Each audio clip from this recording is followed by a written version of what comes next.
예. 자, 선생님들 좀 만나 뵙기 위해서 뭐 부모님들도 계신다고요? 네. 그래서 열심히 제가 이제 오전에 또 우리 청소년들에게 또 말씀을 전하고 이렇게 왔습니다. 네, 제 차가 참고로 여러분 좋아하시는 그 람보르기니 아세요?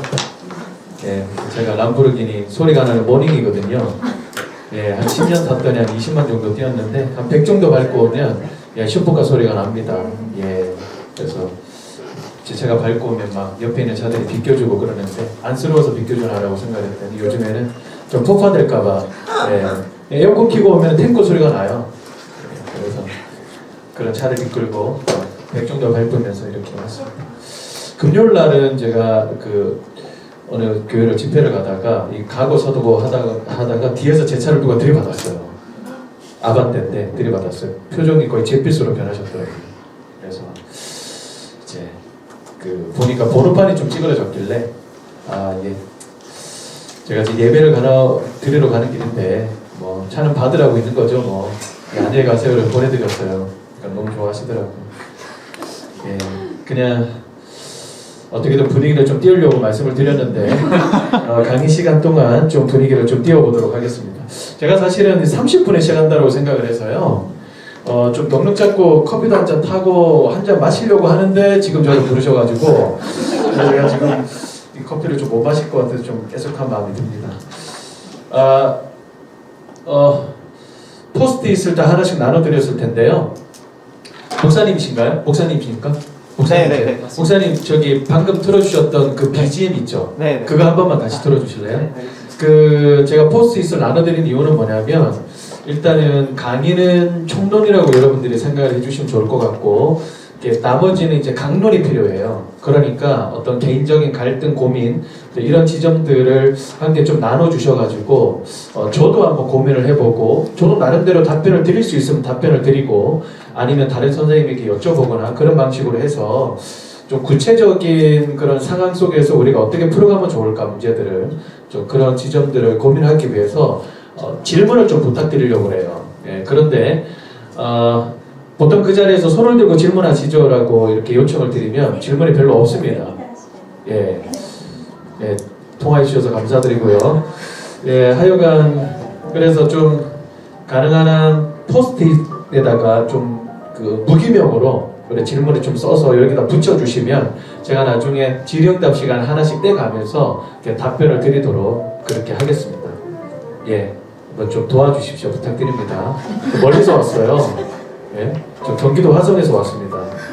예, 그러니까 좀 도와주십시오. 질문을 뭐라도 다 괜찮으니까요. 써주시면 됩니다. 뭐 생각나시는 게 없으시면 저에 관해서 물어보셔도 돼요. 어떤 분은 강사님 나이가 몇이요? 라고 묻는 분들도 계시더라고요. 그런 지점도 제가 친절하게 답변 드립니다.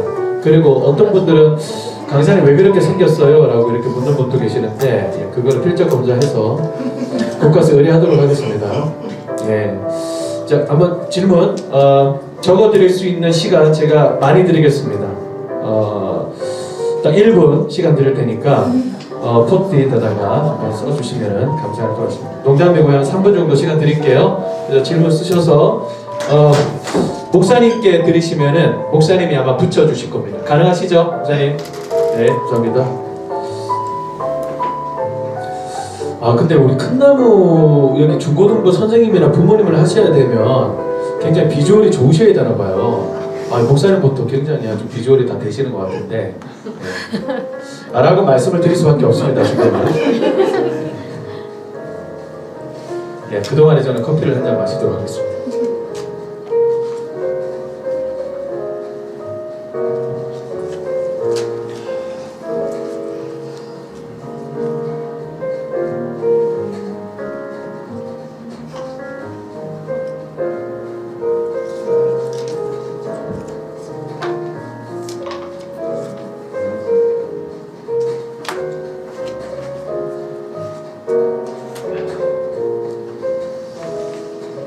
잘 모르시겠으면 옆에 있는 분들 한번 여쭤보셔도 됩니다. 네, 뭐 컨닝하셔도 상관없으니까 한번 고민 되시는 대로 질문을 써주시면 좋을 것 같습니다.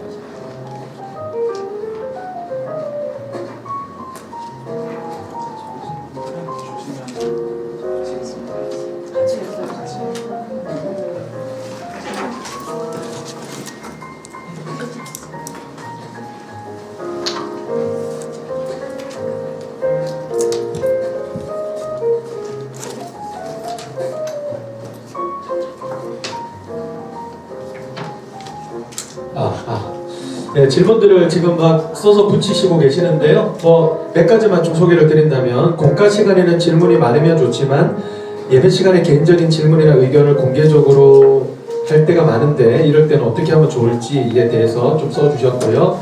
그리고 청소년 아이들에게도 사명, 미션의 의미를 어느 정도 부여할 수 있나요? 라고 이렇게 물어보셨습니다. 세상의 인문학적 가치관, 기독교적 가치관 충돌에 대해서 좀 물어보셨고, 청소년 아이들 어디까지 통제해야 할까요? 말을 하지 않고 말을 하지 않으려고 할 때 어떻게 해야 할까요? 라고 이렇게 해주셨습니다. 예. 그 다음에 예, 지금 오십니까? 예, 일단 자리가 없네요. 예, 여기 일단 앉으시고. 그 다음에 아들이 자기 방에 들어오는 걸 싫어하네요. 동생이 들어오면 학을 띱니다. 라고 이렇게 해주셨습니다. 좋아하면 좀 이상할 것 같은데요. 자, 붙여주시고. 새로 오신 선생님 아까 어디 계시죠? 새로 오신 예, 포스트잇을 하나 받으셔가지고요. 어떤 교사이신가요? 교사를 하시면서 생기신 어떤 질문 같은 거 있으시잖아요. 예, 그런 질문들을 좀 쓰셔가지고 이름 안 쓰셔도 됩니다. 그러니까 여기다가 붙이시면 돼요. 예, 지금 와서 앉아 계시는 분이 한 분, 두 분, 세 분, 네 분, 한 1000분 정도 계시는데 지금 붙여있는 건 한 10개 가량 됩니다. 그러니까요, 안 붙이신 분들은 좀 붙여주시면 예, 감사하겠습니다.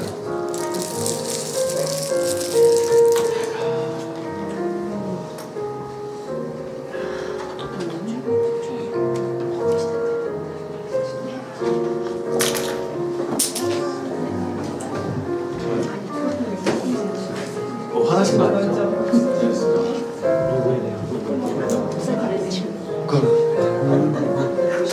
방금 여기까지 가게 해주시네요. 진행응답 같은 건가요? 다 같이 모이셔가지고.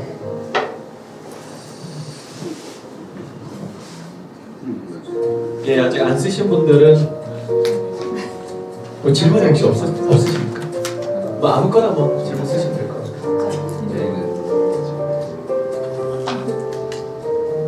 굳이 뭐 없으시면 질문 쓰시면 됩니다. 아무거나.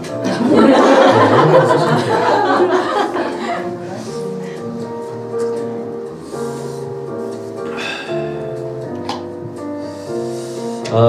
제가 시간이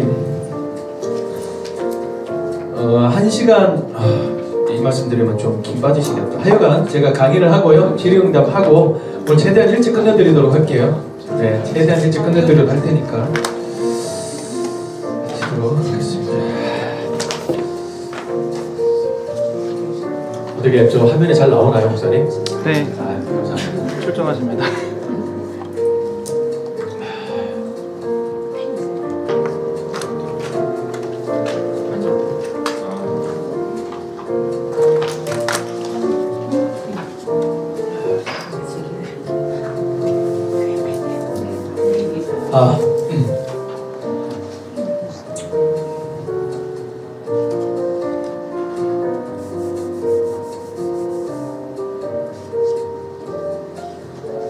예, 지금 우리 마지막으로 오신 선생님이 좀 쓰고 계십니다. 그러니까 다 쓰실 때까지만 좀 기다려 주시면 감사할 것 같습니다.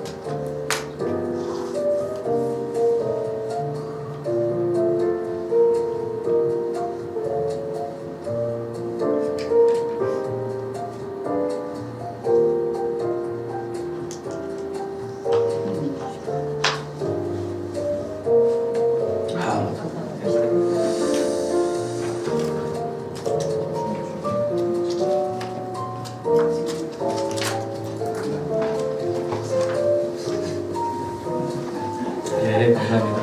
자, 어떤 질문을 쓰셨을까요? 예, 라고 이렇게 하면은 제가 혼날 것 같아서 하지 않도록 하겠습니다. 예, 오늘 강의의 형식은요, 일단 제가 보내드린 강의안 있죠? 예, 그거를 참고를 하시라고 제가 보내드린 거고, PPT를 중심으로 해서 넘겨가면서 좀 설명을 드리도록 하겠습니다. 예, 음악 참 상큼하고 좋긴 한데, 예, 꺼주시면 바로 진행하도록 하겠습니다. 네, 감사합니다. 자, 그러면 저희 강의에 앞서서 우리 뭔가 하나 보고 시작하시죠.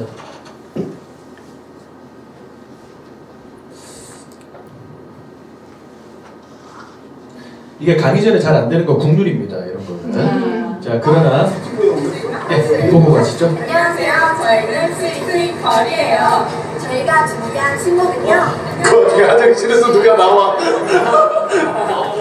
저희가 들어급동 해결했어? 절대 강의를 너무너무 그럼 예쁘게 봐주세요. 안녕하세요. 처음 만난 사람들도 안녕하세요.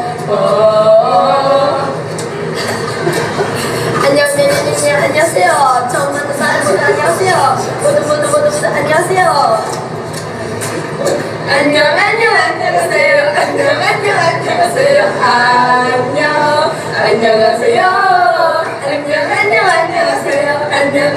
안녕하세요. 안녕하세요. 감사합니다. 지금까지 스위티 거리였습니다.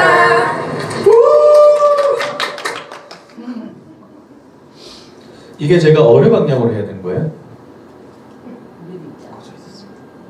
근데 넘어져 갔던 거예요? 아니요, 제가 생각했어요. 아, 넘겨주신 거예요? 아, 예, 알겠습니다. 아, 예. 제가 이 막간을 이용해서 이렇게 썰렁한 영상을 보여드리는 이유는 뭐냐면 이 영상에 담겨있는 스토리를 좀 설명을 드리고 싶어가지고 이 영상을 가지고 왔어요. 여기 계시는 분은 지금 유명한 유튜버가 되었고요. 여기 양옆에 있는 두 친구가 중학생 1학년입니다. 중학교 3학년입니다. 근데 이 두 친구가 어떤 아이냐면 맨 끝에 있는 이 친구 있죠. 이 친구는 어렸을 때부터 이 학교에서 학폭을 굉장히 조직적으로 많이 당했습니다. 예, 그러다 보니까 이 아이는 이 겨울에도 긴팔만 입고 다녀요. 왜냐 봤더니 이 안쪽에 있는 팔 있죠. 여기에 자기 이제 그 학대, 그러니까 이 그 막 칼로 그은 이런 이 흔적들이 너무 많아가지고 이 친구들이 봤을 때 너무 잔인하다라고 이렇게 느낄 정도로 흔적이 아주 너무 잔인하게 남아 있어요. 그리고 스스로 이 목숨을 끊기 위해서 시도도 했던 그런 친구기도 하고요. 그리고 이 중간에 있는 이 친구 같은 경우에는 초등학교 때까지 같은 동네에서 살다가 부모님이 갑자기 좀 이렇게 되시는 바람에 엄마를 따라서 저희 교회가 있는 동네로 이동을 했거든요. 그러다 보니까 학교도 달라, 교회도 달라, 이러다 보니까요, 이 친구가 우울증이 굉장히 심하게 왔습니다.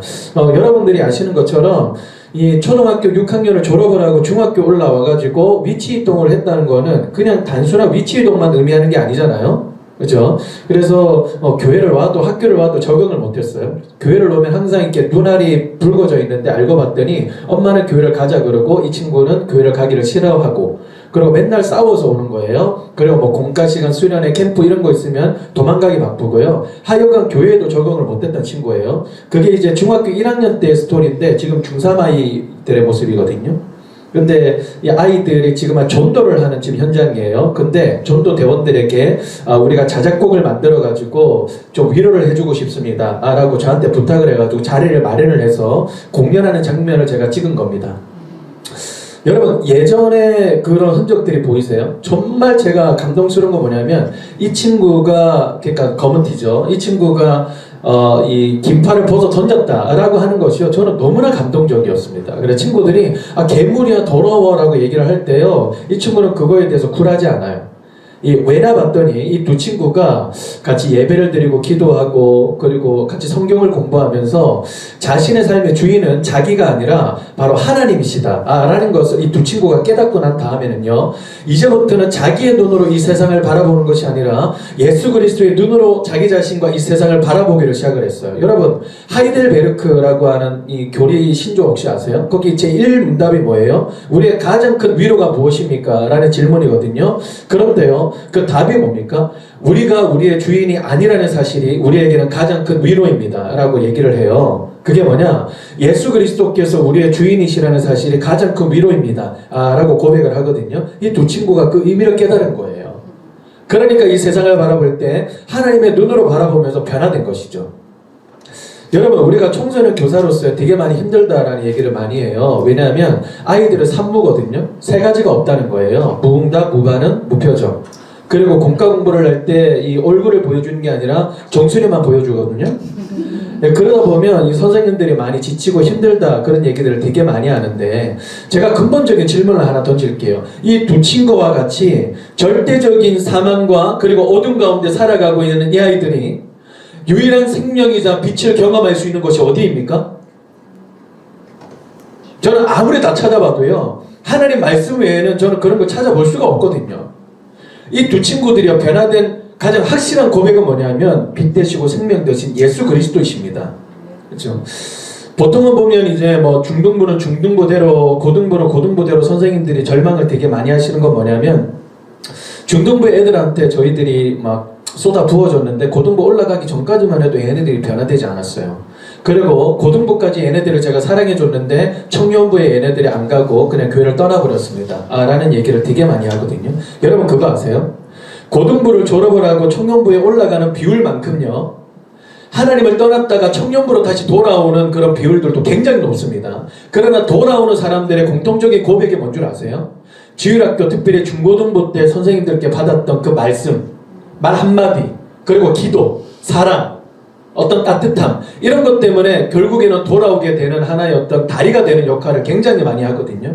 그러면 여러분, 우리가 청소년부 때 얘네들이 열매가 안 나타난다고 해서 그게 실패일까요? 아니에요. 하나님은 뿌리게 하시는 것을요, 분명히 거두게 하실 거예요. 그런데요, 그게 언제일지는 모르는 거예요. 그래서 우리에게 맡겨주신 일은 우리가 자라게 하고 열매를 맺는 것이 아니라 뿌리는 겁니다. 그렇죠? 이 두 친구들이요, 변화돼가지고 저한테 얘기를 하는 게 뭐냐면, 초등부 때 그리고 유년부 때 선생님들이 얘기해 주신 게 이런 거였네요. 그러니까 모든 조각들이 다 하나로 맞춰져가지고 말씀에 나와 있잖아요. 합력하여 선을 이룬다고요.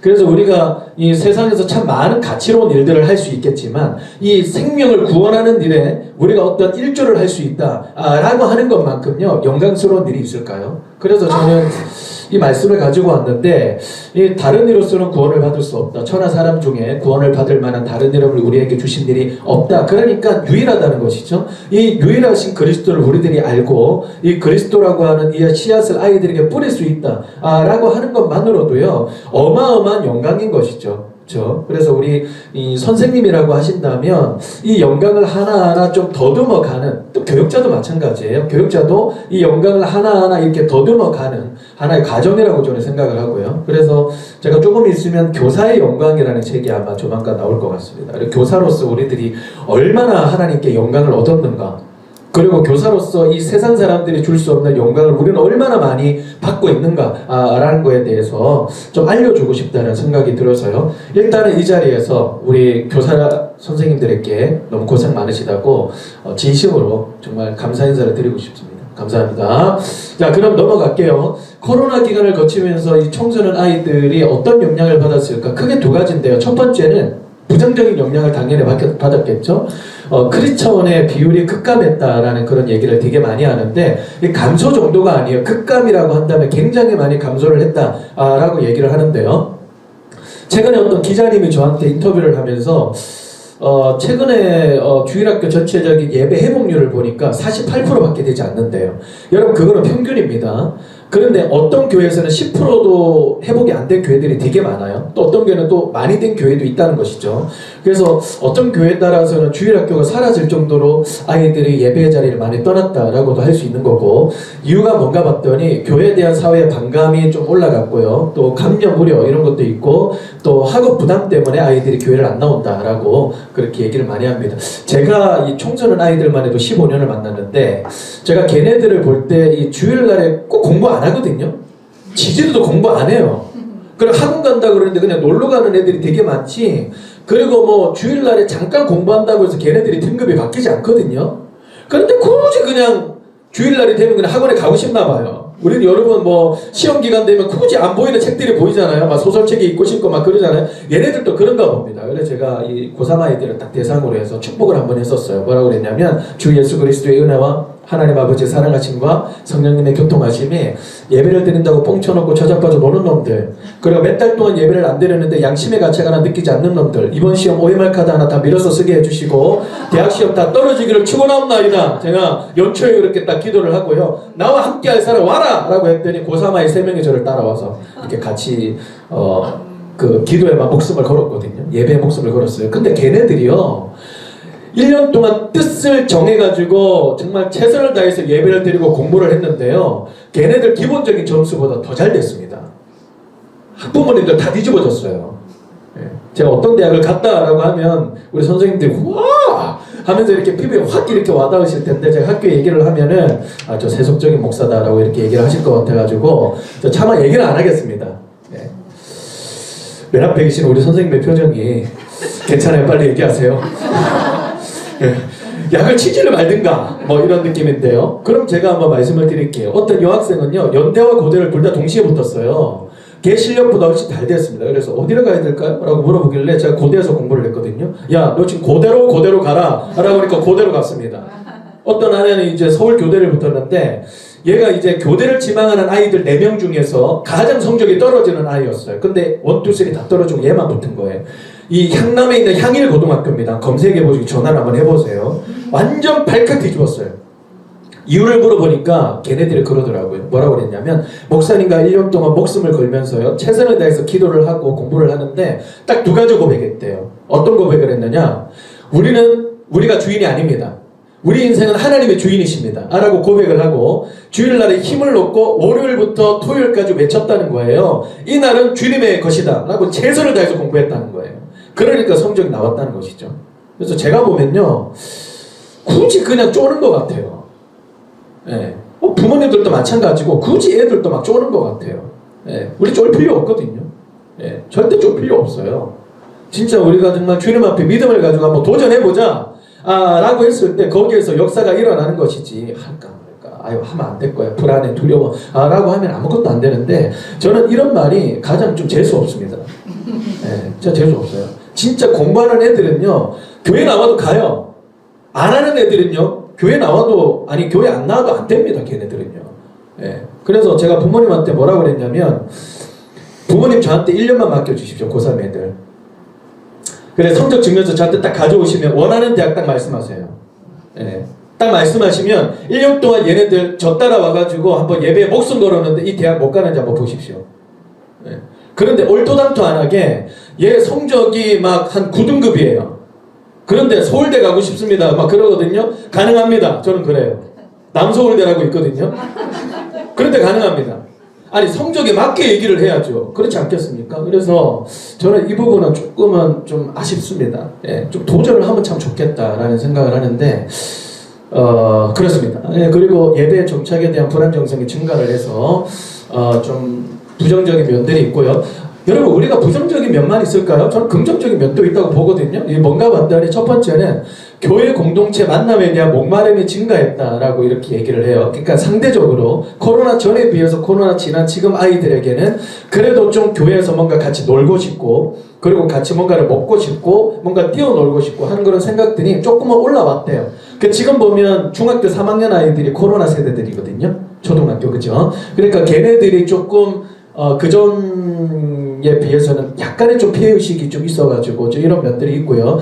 두 번째가 조금 저는 의미가 있다고 생각을 하는데 그게 뭐냐면 이제 기독교인으로서의 정체성에 대한 고민을 하는 비율들이 굉장히 많이 올라갔다라는 얘기들을 되게 많이 합니다. 그러니까 이 모태신앙 아이들이라든지 아니면 어렸을 때 부모님 손잡고 이렇게 따라왔던 그런 부모님 아이들 같은 경우에는 그냥 교회를 다니고 그냥 그리스도인이라는 얘기를 그냥 생각을 했었는데 이제는 뭐 여러 가지 어떤 사회적인 변동이라든지 뭐 스캔들 이런 것들을 보면서 기독교인이란 도대체 뭐냐 그리고 교회 다닌다는 건 도대체 뭐냐 라고 하는 그런 고민들을 좀 서서히 하기를 시작을 하고 있다라고 하는 것이죠. 그래서 이것과 이 두 가지는 우리 중고등부에서 좀 잡고 가면 좋겠다라는 생각을 좀 많이 합니다. 그리고 세 번째는 뭐냐면 코로나 이전보다 온라인을 통해서 기독교 콘텐츠를 접할 기회가 증가했다라고 하는 거죠. 그래서 우리가 온라인 예배를 클릭을 딱 하잖아요. 그러면 유튜브에서 이 알고리즘이라고 해가지고 비슷한 것들을 가져다 끌어서 이렇게 노출을 시키거든요. 그전에는 기독교에 대한 컨텐츠를 전혀 아이들이 보지를 못하다가 알고리즘으로 인해서 기독교에 대한 컨텐츠를 많이 접할 수 있는 기회가 증가를 했다라고 얘기를 하는데 뭐 좋은 점도 있지만은 단점도 하나 있습니다. 그게 뭐냐? 요즘에 이 한국교회 그러니까 정통교회라고 그러죠. 이 정통교회 주일학교 아이들의 숫자는 급감해요. 그런데 이단의 주일학교 아이들의 숫자는 지금 증가하고 있다고 합니다. 특히 JMS, 신천지 이런 데 있잖아요. 그런 데는 증가를 한다는데 여기에서 이 사람들이 이 선교 전략으로 주로 어떤 것들을 사용을 하느냐면 바로 이 온라인 컨텐츠를 활용을 많이 한대요. 여러분 유튜브 이런 것도 한번 찾아보세요. 딱 보면요. 말씀을 드리면 되게 은혜로워요. 근데 뭔가 좀 싸한 느낌이 들거든요. 끝까지 한번 보시면 끝에 정명석이 나와요. 이만희가 나온다든지 그렇게 하거든요. 그러니까 이게 아이들을 현혹시키고 미혹시키기 위해서 최선을 다하고 있다는 것이거든요. 그래서 이런 지점들은 아이들에게 좋은 컨텐츠를 권할 수 있는 하나의 리스트를 주는 것도 중요하지만 어떻게 하면 좀 가려먹을 것인가 라고 하는 것도 가이드를 해줄 필요가 있지 않을까라고 생각이 됩니다. 그래서 코로나는 절망을 남겼지만 희망도 남겼다라고 말씀을 드리고 싶습니다. 자, 여러분 10대 하면 땡땡이다 라고 얘기를 할 때 이 안에 뭐 별명이라고 해도 되고요, 아니면 호칭이라고 해도 되는데, 여러분들은 땡땡 안에 어떤 단어를 넣으시겠습니까? 어떤 단어를 넣으시겠어요? 뭐 어떤 분들은 제가 뭐 여쭤보니까 어떤 분이 맨 앞에 계시는 어떤 집사님 한 분이 손을 딱 드시더라고요. 그래서 목사님 10대요? 청소년 지긋지긋합니다 라고 이렇게 얘기를 하시더라고요. 그래서 제가 혹시 10대 자녀를 두고 계십니까? 그러니까 어떻게 하셨어요? 라고 이렇게 하는데 다 알 것 같거든요. 그죠? 그러니까 지긋지긋하다라는 그런 분위기도 있고, 여기 보니까 호모 중고딩코스라는 그런 말이 있습니다. 그게 뭐냐면 그들만의 인류라고 하는 뜻으로 쓰는 단어가 바로 호모 중고딩코스고요. 뭐 외계인 이런 얘기 되게 많이 들어봤잖아요. 그들만의 언어를 쓴다라고 해서 이 외계인이라는 단어를 쓰고, J2B라는 단어 여러분 혹시 아세요? 정신병리학적인 그런 단어 중에 하나인데, J2B 처음 들어보셨어요? 굉장히 기분이 좋네요. 아무도 모르시니까. 그게 뭐냐면 중2병입니다. 중2병 속으셨지요? 그 다음에 이 시한폭탄 이런 얘기 되게 많이 들어보셨을 텐데 뭐 이거는 설명을 안 드려도 될 것 같고, 어떤 교수님은요 그 지랄 총량의 법칙이라는 얘기를 했어요. 그게 뭐냐면 일생 동안 쓰고 죽어야 되는 지랄이라고 하는 총량이 있다는 거예요. 보통은요 10대 때 다 쓴대요, 대부분은. 근데 10대 때 안 쓴다 그러면 40, 50대 때 이제 쓰기를 시작을 한다는 거예요. 혹시 여러분들 남편 중에서 혹시 뭐 이런 걸 하시는 분들이라면 이제 10대 때 별로 안 쓰신 분들의 가능성이 굉장히 높습니다. 우리가 이 10대 아이들, 특별히 청소년 아이들을 희화화하고 아이들을 놀리는 데 이런 단어들이 좀 유의미하겠지만은 아이들을 섬기고 돌보는 데 있어서는요 이런 단어들이 전혀 소용이 없습니다. 여러분들이 아시는 분들은 아시겠지만 아이들과 좀 더 친해지고요, 학교 가운데 깊숙이 들어가 보잖아요. 그럼 저는 이제 교목까지도 하고 있는데, 그 아이들을 보면요 10대 아이들만큼 수다쟁이들이 없어요. 10대 아이들만큼 발랄한 아이들이 없고요. 그리고 좀 슬픈 이야기입니다만은 10대 아이들만큼 마음 가운데 불안과 두려움과 염려가 있는 아이들이 별로 없습니다.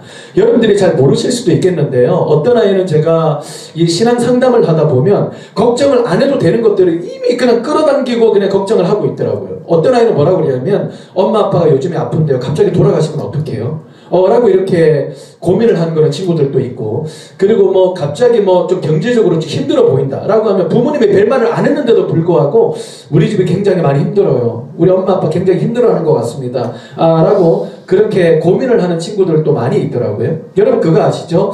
요즘에는 10년, 20년 전에 비해서 아이들의 스트레스 지수가 거의 한 배가 된대요. 예전에는 대학만 가면 돼 라고 생각을 해서 학업에 대한 스트레스를 아이들이 받았다면, 요즘에는 대학을 가도 뭐 취직이 안 된다라는 그런 보도들을 굉장히 많이 보니까 뭐 먹고 살지, 나는 뭐 하고 살지 라고 하는 아이들이 대다수가 그런 건 아닙니다만은 그래도 적지 않은 수의 10대 아이들이 그런 불안과 이 염려에 굉장히 많이 좀 빠져있다라고 그렇게들 많이 하더라고요. 저는요 10대 아이들을 우리가 돌보기 위해서는 이 단어를 말씀을 좀 드리고 싶어요. 10대는 변신 중이다라고 이렇게 말씀을 드리고 싶습니다.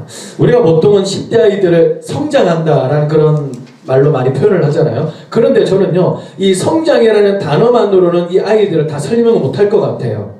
그렇죠? 이 드라마틱한 이 변화들을 설명을 다 못할 것 같아서 제가 변신이라는 단어를 썼습니다. 그래서 저자들 중에서는 이 단어를 제일 처음으로 쓴 사람이거든요. 근데 아무도 못 알아줘요. 우리가 이제 성장할 때 겪는 고통을 성장통 이런 얘기를 되게 많이 하잖아요. 저는요 성장통 정도가 아니라 변신통이다라는 얘기를 저는 하고 싶은 거예요. 우리가 뭐 히어로 영화라든지 아니면 로봇 영화 이런 것들을 보면 중간에 변신되는 과정들이 있죠. 그러면 중간에 굉장히 고통스러워 하잖아요. 그것처럼요 아이들은 전혀 다른 형질에서 다른 형질로 지금 변신 중인데 그 과정 중에는 10대라고 하는 시기는 굉장히 고통스러운 시기다라고 그렇게 생각을 해주시면 좋을 것 같아요. 그러면 어떤 면에 있어서 아이들은 변신을 겪고 있는가? 저는 한 5가지로 좀 요약을 하고 싶은데 신체, 뇌, 성, 생각, 사회 이 5가지로 좀 저는 요약을 좀 해보고 싶습니다. 그렇다면 우리가 하나씩 좀 밟아가면서 아이들은 어떤 변신을 겪고 있고 우리는 그 변신에 따라서 어떻게 돌볼 수 있는지에 대해서 좀 전략적으로 한번 살펴볼까요? 좋습니다. 자, 첫 번째는요, 이 신체의 변신인데요. 아이들은요, 말 그대로 그냥 폭풍 성장을 겪고 있습니다. 말 그대로 뭐 어떤 아이는 1년에 뭐 10cm, 2년 안에 뭐 25cm가 훅 자라기도 하는데 초딩 때 봤던 아이가 중학생 때 보면 어느 순간에 훅 이렇게 커져 있고 목소리가 이렇게 변질되어 있는 것을 많이 보거든요. 그거 뭐냐면 아이들이 이제 폭풍 성장을 겪고 있다라고 하는 것이에요. 그러다 보니까 얘네들이 이제 변신, 다른 말로 성장이라고 한다면 이 불균형 성장을 지금 하고 있는 중이래요. 어떻게 되느냐면 뼈와 근육이 같이 성장을 하는 것이 아니라 이 불균형으로 성장을 한답니다. 그러니까 근육이 먼저 성장을 하고 그 다음에 뼈가 따라서 성장을 한대요. 그래서 최근에 제가 어떤 10대를 표현을 하는 어떤 만평의 그림을 본 적이 있는데 얘네들을 어떻게 표현을 했느냐면 일단은 액체 괴물처럼 표현을 해놨더라고요. 그러니까 흐느끼면서 이렇게 걷는 뭐 이런 느낌 있잖아요. 이런 느낌으로 아이들을 표현을 했는데 저는 정확하게 표현을 했다라고 말씀을 좀 드리고 싶어요. 제가 10대 아이들을 좀 유심 있게 좀 관찰을 해본 적이 있거든요. 걔네들의 특징이 하나 있어요. 그게 뭐냐면 일단은 다 검은 옷만 입고 다녀요. 다 검은 옷만 맞춰서 입고 다녀요. 여기도 검은 옷 입고 계시는 분들이 계신데 그리고 다 똑같이 맞춰 입고 다니고 땅만 쳐다보고 있고요. 그리고 무리지어 다닙니다. 혼이 빠져있는 모습. 그 영화에 보면 좀비 여러분 기억하십니까? 좀 그런 느낌의 아이들이 좀 있는데 다 그런 건 아니에요. 그러나 그런 느낌이 있는 아이들이 있다는 거예요. 뼈와 근육이 불균형 성장을 겪다 보니까 얘네들에게 가장 힘든 자세가 뭐냐면 고정된 자세예요. 똑바로 앉아. 허리 삐고. 정신마지가 말이야. 빠져가지고. 해병대가 알았어 라고 이렇게 얘기하시는 분들이 굉장히 많은데 가장 힘든 자세가 정자세 딱 이러고 있는 자세가 굉장히 힘들다라고 얘기합니다. 가장 힘들대요. 그래서 제가 이제 뭐 청소년 집회나 이런 데 가보면 아예 그냥 의자 책상 이런 거 다 치워버리고 여기 이렇게 철포턱하고 양반다리 해가지고 앉아서 1시간 반 동안의 설교를 듣는 아이들이 있거든요. 그 자세가 가장 힘든 자세예요, 제가 봤을 때. 그래서 혹시 의자가 있으면 부탁을 드려요. 목사님, 이 설교 듣는 그 시간만이라도 의자를 좀 깔아주십시오. 기도할 때는 또 치워요. 그렇게 해서 어떻게든 전략적으로 아이들이 좀 자세에 맞게 예배를 드릴 수 있도록 저는 최대한 도와주려고 하거든요. 그럼 아이들이 가장 편안한 자세가 어떤 자세냐면 소파에 이 널브러져 있는 그런 자세 있죠. 목사님, 아들만 편한 게 아니라 우리 다 편합니다. 그런 자세는 이라고 얘기를 하실 수 있겠지만 아이들은 상대적으로 특별히 그 자세가 훨씬 더 편안하대요. 그래서요, 널브러져 있고 그리고 바른 자세를 못하고 있고 여러분 이런 거는요 걔네들의 정신머리가 빠져서 그런 게 아니에요. 예? 뭐 걔네들이 지금 막 이 철이 덜 들어서 그런 게 아니라고요. 그 자세가 굉장히 힘든 자세래요. 이거 제 말이 아니고요. 그 의사들이 하는 소리예요, 이게요. 그렇죠? 그러니까 이 고정된 자세가 굉장히 힘들다라고 할 수 있고 그러다 보니까 우리 아이들 어떤 보이는 모습에 따라서 평가를 하거나 판단을 하기보다는 얘네들은 지금 현재 불균형 성장을 겪고 있구나 라고 생각을 하시면 조금 더 도움이 되시지 않을까라고 생각이 되고 또 신체 변신을 겪는 아이들이 나타나는 특성이 하나 있는데 그게 뭐냐면 자기중심성이에요. 여러분 이게 뭐냐면요 이기주의가 아니에요. 이기주의가 아니고 연극 무대로 제가 설명을 드릴게요. 저는 이제 여기가 무대입니다. 저는 1인 배우예요. 그럼 여러분들이 앉아 계시는 이 관객석에는 다 저만 쳐다보고 계시죠. 청소년들이 마치 연극 무대에서 혼자 연기하는 1인 배우처럼 스스로를 느낀다는 거예요. 그러니까 이 아이들은 자기 눈에 비치는 사람이 중요한 게 아니에요. 자기 눈에 비치는 사람의 눈에 비치는 자기의 모습이 더 중요한 거예요. 무슨 의미인지 아시겠죠? 그러니까 그게 바로 자기 중심성이거든요. 그러니까 외모를 꾸미고 찍어 바르고 밀가루를 뒤집어 쓰고 틴트를 발랐다 지웠다 막 이렇게 하고 그런 이유가 뭐냐면 얘네들은 지금 변신 중이에요. 그 과정 속에 자기 중심성을 겪고 있는데 이 부분에 대해서는요 나중에 이제 어떤 성의 변화에 있어서는 제가 조금 더 깊게 있게 좀 설명을 해드릴 수 있을 것 같아요. 육체의 변신을 겪고 있는 이 아이들은요 남녀의 차이에서도 극명하게 나타납니다. 여기 그림에 보셔서 아시겠지만 남자는 자신의 객관적인 팩트보다 훨씬 더 멋있게 스스로를 생각하는 성향이 있고요. 그리고 여성분들은 자신의 실제적인 모습보다 조금 더 못났다라고 느끼는 그런 성향이 있다라고 하는데 특별히 청소년 아이들에게 그런 게 나타난다는 거예요. 또래 아이들에 비해서 발육이 굉장히 빠른 친구들을 조숙중이라고 그러죠. 느린 아이들을 만숙중이라고 그러거든요. 그런데요, 이 조숙중에 따라서도 자기 스스로를 인식하는 그런 이미지도 굉장히 다르대요. 남자아이들은 조숙중이잖아요. 그냥 또래에 비해서 좀 발달 과정이 빠르다라고 하면 자신감이 굉장히 뛰어나고, 그리고 막 리더십이 있고, 그리고 친구들 사이에서도 뭔가 인정받는 그런 느낌이 드는데, 여자아이들이 조숙중, 그러니까 다른 친구들에 비해서 발육이 빠르다라고 하면 자신감이 훅 떨어진대요. 자신감이 훅 떨어지고, 자존감이 훅 떨어진대요. 그리고 제가 위기 청소년들에 관해서도 좀 강의를 하다 보니까 그거 관련해서 제가 수치를 찾아봤거든요. 근데 이 여성 아이들 같은 경우에는 조숙중인 아이들이 위기 청소년 비율이 굉장히 월등히 높습니다. 월등히 높습니다. 남자들에 비해서. 그게 뭐냐면 이 얘네들이 자신감이 많이 떨어지고 자존감이 많이 떨어진 그런 어떤 하나의 데이터상으로서의 비율을 그렇게 본다는 것이죠. 그래서요, 우리가 청소년 아이들을 돌보면서 제가 결론적으로 절대로 하면 안 된다라고 하는 건 뭐냐면 외모를 평가하는 거예요.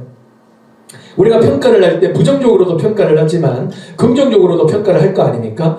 그러나 자기중심성을 겪고 있는 아이들은요, 그거에 따라서 상처를 받기도 하고 힘듦을 겪기도 해요. 그래, 예를 들어서 몇 명의 여학생들이 이렇게 모여 있잖아요. 그러면 선생님으로서 그 중에서 좀 이뻐 보이는 아이가 있을 수 있습니다. 그러면 가가지고 야, 너 너무 이쁘다, 오늘 이쁘게 하고 왔네 라고 이렇게 얘기를 하면 듣는 아이는 아, 그런가 보다 라고 그냥 지나갈 수가 있지만, 양옆에 있는 친구들은요, 아, 얘가 이쁘구나 라고 생각을 하는 게 아니라 아, 내가 못났구나, 나는 루저구나, 나는 못생겼구나 라고 생각을 한다는 거예요. 여러분 이상하죠? 근데 왜 그럴까요?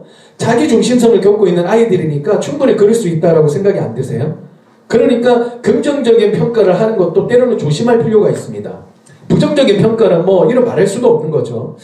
어떤 선생님이요, 초등학교 때부터 이 중3 때까지 같이 올라오신 선생님이 있어요. 그러니까 이 여학생이랑 그 선생님이 얼마나 막역하고 친하겠어요?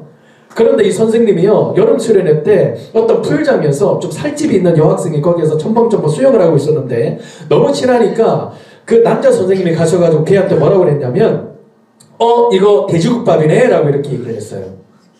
이게 무슨 뜻일까요? 풀장의 물은 국물이고 걔는 그거라는 거예요. 그러니까 그 말을 듣고 걔가 그때부터 교회를 안 나왔어요. 제가 그 친구를 몇 번이나 찾아갔거든요. 그런데요, 완전히 수렁 속에 얘네는 빠져가 있어요. 헤어나오지를 못해, 그 말 한마디 때문에. 근데 심각한 건 뭐냐면 괜찮아요 라고 했다가 일주일 뒤에 또 생각하고, 또 한 달 뒤에 누군가 자기한테 그거 가지고 놀리면 또 그게 생각이 난대요. 여러분, 이거는 가라지 같은 거예요, 제가 봤을 때는. 그렇죠? 우리들이요, 뭐 농담 삼아 아이들에게 좋은 거 나쁜 거 이렇게 던질 수 있겠지만, 그러나 변신을 겪고 있는 이 아이들에게는 때로는 자기 자신을 바닥까지 끌고 내려갈 수 있는 그런 구실을 전하게 된다라고 한다면 우리는 차라리 안 하는 게 낫지 않을까요? 그래서요, 외모를 평가하기보다는 하나님의 작품으로 스스로를 좀 바라보게 해주는 거. 아까 제가 말씀드렸잖아요. 이 하나님의 시선으로 자기 자신을 보고 세상을 볼 수 있는 시각을 열어주는 것이 저는 중요하다라고 생각이 됩니다. 그래서 제가 하나를 소개를 시켜드리고 싶은데, 이 작년 말에 제가 나왔던 책이에요. 그게 뭐냐면 청소년 기도만이 걱정 조금이라는 그런 책인데요. 감사하게도 국민일보에서 이 책을 올해의 책으로 선정을 해주셨어요. 깨알 홍보를 한 겁니다. 여러분, 국민일보 아시죠? 전 국민이 다 아는 신문이에요. 네, 누구도 봤다는 사람이 없다는 신문입니다. 그 책에서 제가 하나를 좀 들고 나와봤습니다. 제가 한번 읽어드릴게요. 주위를 둘러보면 반짝이는 친구들이 많습니다. 이목구비도 뚜렷하고 키도 원칠하고 운동신경도 뛰어난데 성격까지 좋습니다. 이들에 비해 나는 이목구비는 흐릿하고 키는 아쉽고 운동신경은 깡인데다가 성격까지 소심합니다. 하나님께서 친구들은 맨정신에 빚으시고 나는 졸면서 빚으신 게 아닌가 하는 의심도 듭니다. SNS를 보면 화려하고 예쁘고 멋있는 사람들이 넘쳐납니다. 팔로워와 구독자 수도 아주 많고 올리는 게시물마다 반응이 뜨겁습니다. 반면에 나의 존재감은 미미합니다 라고 이렇게 제가 글을 써놨는데, 제가 이렇게 써놨던 글들은요, 많은 청소년들을 제가 상담을 하면서 재구성을 해놓은 거예요. 여러분, 그런데요, 이런 이야기를 했던 이 친구들이 마치 여기에 나오는 뉘앙스처럼 굉장히 친구들에 비해서 못났고 부족하고 인기도 별로 없는 아이들일 것 같죠? 아니요. 혼친한 아이들이 대부분 이런 얘기를 하고요. 잘생긴 친구, 이쁜 친구들이 이런 얘기를 하고요. 그리고 SNS에서 뭐 팔로워 수가 굉장히 많은 아이들도 이런 얘기들을 많이 합니다. 주로 그런 아이들이 이런 얘기를 많이 하는데 왜냐 봤더니 얘네들은요 끊임없이 자기중심성이라고 하는 터널을 지나면서 다른 아이들과 비교하거든요. 그래 말 한마디 때문에 갑자기 바닥으로 꼬꾸라지고 말 한마디 때문에 솟아올랐다가 꼬꾸라지고 이건 반복을 한단 말이에요. 그러니까요 이거는 뭔가 잘나 보이는 아이들, 못나 보이는 아이들에게도 우리는 이 외모에 대한 평가를 하면 안 됩니다. 그러면 제가 아이들에게 어떻게 답변을 했느냐 하면 이렇게 저는 답변을 했어요. 세상은 그 사람이 가진 것을 보며 반짝인다고 말합니다. 그러나 성경은 그 사람이 섬기는 모습을 보고 반짝인다고 말합니다. 예수님은 하나님과 동일한 지위를 가지셨지만 종의 모습으로 이 땅에 오셨습니다. 특권을 버리고 낮아지셔서 십자가에서 죽으신 것입니다. 하나님은 예수님의 이름을 가장 빛나게 하셨습니다. 우리의 진정한 가치는 얼마나 가졌는가가 아니라 얼마나 섬기는가에 있습니다. 저는 아이들에게요 주파수를 좀 달리 보게 한 거예요. 그러니까 세상에서는 얼마나 가졌는가에 따라서 반짝인다라고 이렇게 얘기를 하는데 성경 속에는 얼마나 가졌는가가 아니라 이 가진 것을 가지고 얼마나 사람들과 나눴느냐, 얼마나 필요한 사람들을 위해서 섬겼느냐, 이거에 따라서 반짝인다라고 얘기를 하잖아요. 여러분 다니엘서에서는 뭐라고 얘기하죠? 많은 사람들을 옳은 데 인도한 자는 뭐라고 그래요? 하늘의 별처럼 빛날 것이다 라고 말씀을 하시잖아요. 그리고 가장 확실한 예시가 뭐예요? 예수님이잖아요. 예수님은 하나님 그 자체이셨거든요. 근데 그 하나님은 종의 모습으로 이 땅에 내려오셨습니다. 십자가에 죽기까지 복종을 하셨거든요. 여러분 그 예수님은 하나님을 가장 빛나는 자리로 끌어올리셨습니다. 여러분 그게 뭐냐면 가지고 있는 것에 따라서가 아니라 얼마나 나누는가, 섬기는가에 따라서 이 성경은 반짝인다라고 얘기를 하는 거예요. 그래서요 우리가 어렸을 때 보면 주파수 맞춘 적이 있죠. 아날로그 이렇게 라디오처럼. 그래서 한창 뭔가 잡음이 울릴 때 하나님께로 계속 주파수를 맞추게 도와주는 거예요. 애들에게. 애들에게 계속 맞춰주는 거예요. 그래서 성경적인 관점으로 아이들에게 계속 맞춰주는 것이죠. 저는 그게 이 청소년 사역자와 그리고 교사에게 있어서 영광이라고 저는 생각을 하거든요. 근데 기껏 교회 와가지고 외모 평가당하고 이쁘네 안 이쁘네 이런 얘기를 듣는 게 얼마나 좀 비참하겠어요? 그렇지 않겠습니까? 자 그러면 두 번째, 뇌의 변신을 겪고 있는 청소년들입니다. 아이들은요 호르몬이 지금 변신을 하고 있거든요. 그런데 아까 신체에 있어서도 뼈와 근육의 불균형을 하고 있는 것처럼 호르몬의 불균형을 겪고 있다라고 합니다. 그러다 보니까 통제력보다는 충동성이 훨씬 더 뛰어나대요. 어느 정도냐면 감정의 롤러코스터, 우리들이 얘네들이 감정의 기복이 심하다 이런 얘기들 되게 많이 하는데 롤러코스터를 생각해 보시면 업 앤 다운 계속 있잖아요. 그것처럼 아이들의 감정도 계속 업 앤 다운이 있거든요. 그런데요 제가 아까 청소년들만 15년을 만났다고 그랬잖아요. 제가 15년을 만나면서 여러 굴곡들이 참 많았습니다. 청소년 아이들에게 뒷담도 많이 까이고, 심지어는 존나 재수없네 그러면서요 목사한테 그런 얘기를 하면서 욕을 하는 그런 친구들도 있고, 그리고 나가 뒤져라 하는 그런 친구들도 있습니다. 심지어는. 그리고 굉장히 힘든 일들이 많았어요. 내가 이 나이 먹고 얘네들에게 이런 소리나 듣고 앉아 있을 것인가? 라고 그렇게 느낄 정도로 굉장히 많이 힘들었는데, 제가 아이들을 공부를 하면서 아이들을 약간은 이해를 하기를 시작을 했어요. 왜냐하면 어떤 전문가가 이런 얘기를 하더라고요. 성인보다 감정 조절이 약한데 몇십 배 약하다? 40배 약하대요. 40배 약하대요. 그래서 제가 어떤 수련회 때나 이럴 때는 강제적으로 뭔가를 시킬 때가 있잖아요. 그럼 좀 하지 말라고 이러면 저한테 덤빌 때 되게 많거든요. 그러면 저는요 바로 감정적으로 반응했어요. 나도 군대 나왔어. 어디 감히 덤벼 라고 하면서 감정적으로 반응을 했거든요. 그런데 이 사실을 알고 난 다음부터는 이성적으로 대응을 했어요. 너는 악한 게 아니라 약한 거야. 너는 지금 감정 조절이 나보다 40배나 더 약해. 여러분 4배 약하다는 말도 굉장히 격차가 큰데 40배나 약하대요. 정신과 의사가요. 네? 그 정도는 뭐냐면 어떤 전문가가 이런 얘기를 했어요. 자동차로 치면요 10대 아이들은 가속 페달이 먼저 만들어진대요. 그러니까 밟을 수 있는 가속 페달이 먼저 만들어지고 이 10대가 지나면서 통제를 낼 수 있는 이 브레이크가 만들어진다는 거예요. 그러니까 우리가 10대 아이들 어떻게 생각하시면 좋냐면 모든 아이들이 그렇다는 건 아니지만 대다수의 아이들이 브레이크가 없는 아이들이 많아요. 그게 착한 아이, 못된 아이 이런 게 없어요. 대부분의 청소년들이 그렇다고요. 그렇죠? 그래서 감정적으로 와! 이러고 막 싫어요 막 이렇게 한다고 그래도 걔네들이 막 까지거나 나쁜 애거나 악한 애거나 뭐 지옥의 수문장이거나 이래서 그런 게 아니고 얘네들이 약하다는 거예요. 그렇죠? 그러니까 걔네들의 모습만 보고 판단을 하면요, 이것들이 은혜도 모르고 말이에요. 감히 어른한테 라고 이렇게 훅 올라오거든요. 그러나요? 그건 악한 게 아니라 약한 겁니다.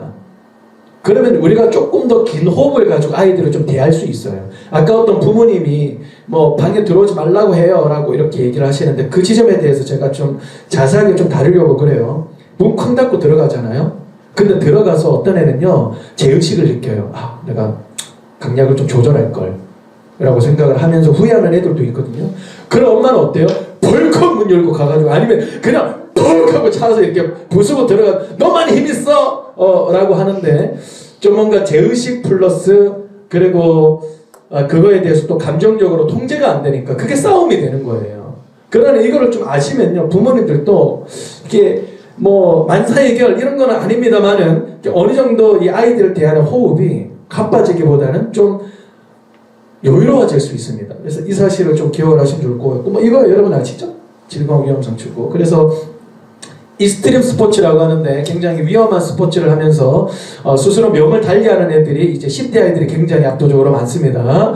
그리고 뭐 우리 교회들마다 스타렉스 이런 거 있죠. 그런 거 있으면 보면 이 보험이 보통은 26살 이하 이상으로 이렇게 할증이 확 나뉘거든요. 26살 이하로 이렇게 보험을 설정을 하잖아요. 그러면 보험비가 엄청 높아져요. 그래서 옛날에 저희들 어렸을 때, 청년 때 26살 이상이야. 그럼 뭐라도 돼. 그럼 이해합니다. 절대 안 돼! 너 지옥 간다! 막 그러고 막 사자이사님 막 그러고 그러셨거든요. 왜냐하면 보통은 26살까지를 청소년으로 본대요. 그때는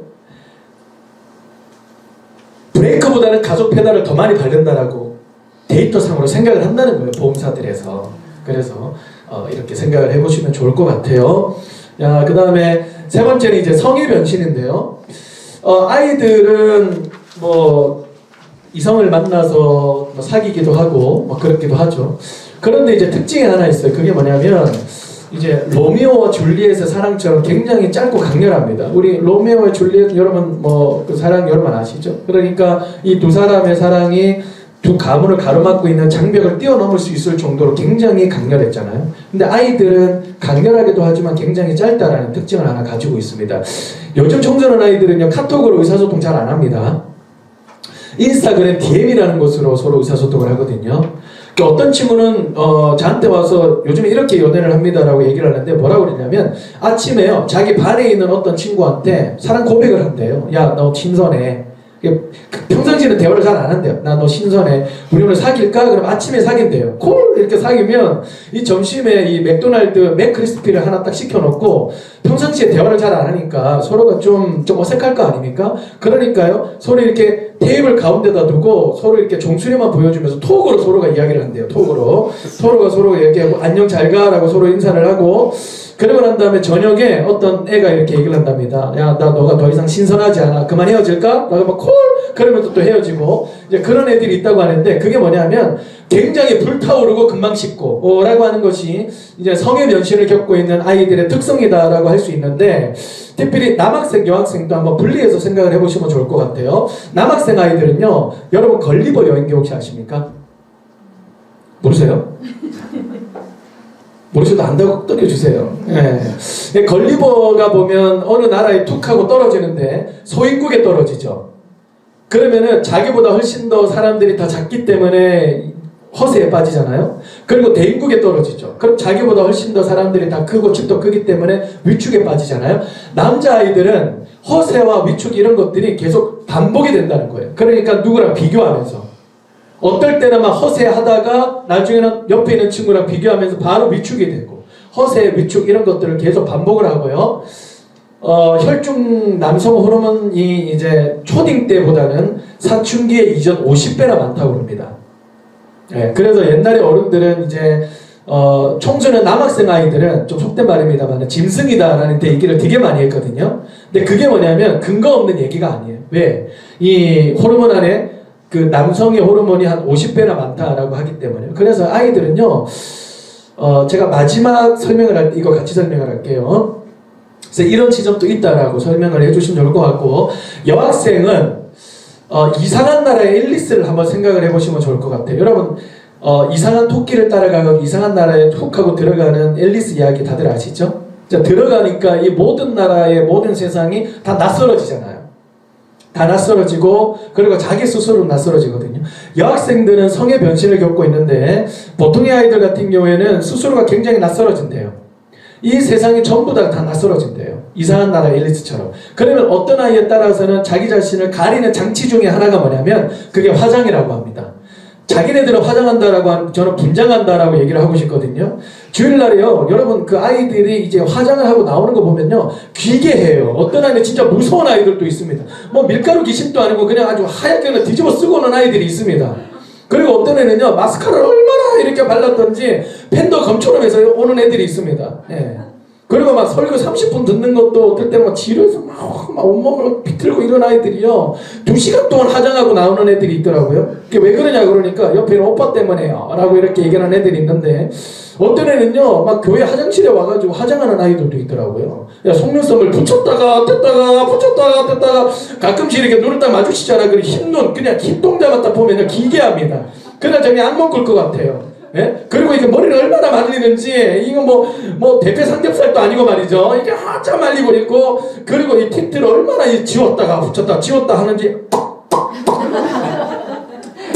이걸 100번을 하는지 입술을 닳겠어요 정말. 예?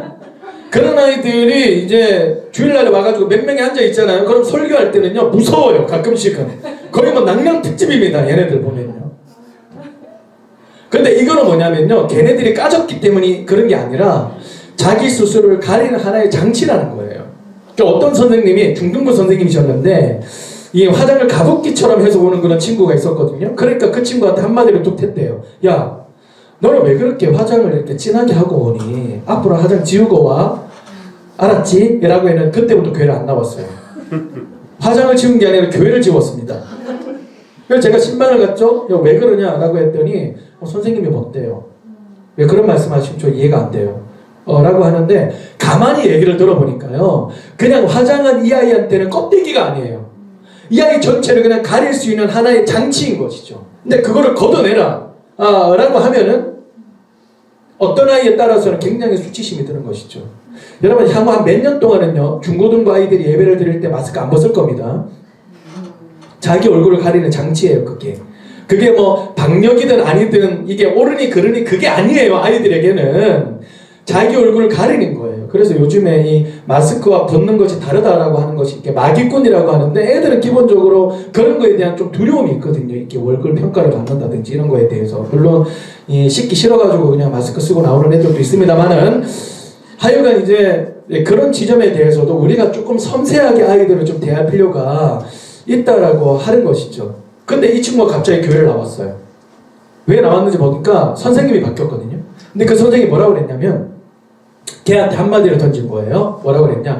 야, 너 화장 너무 잘한다. 걔 너무 못해요.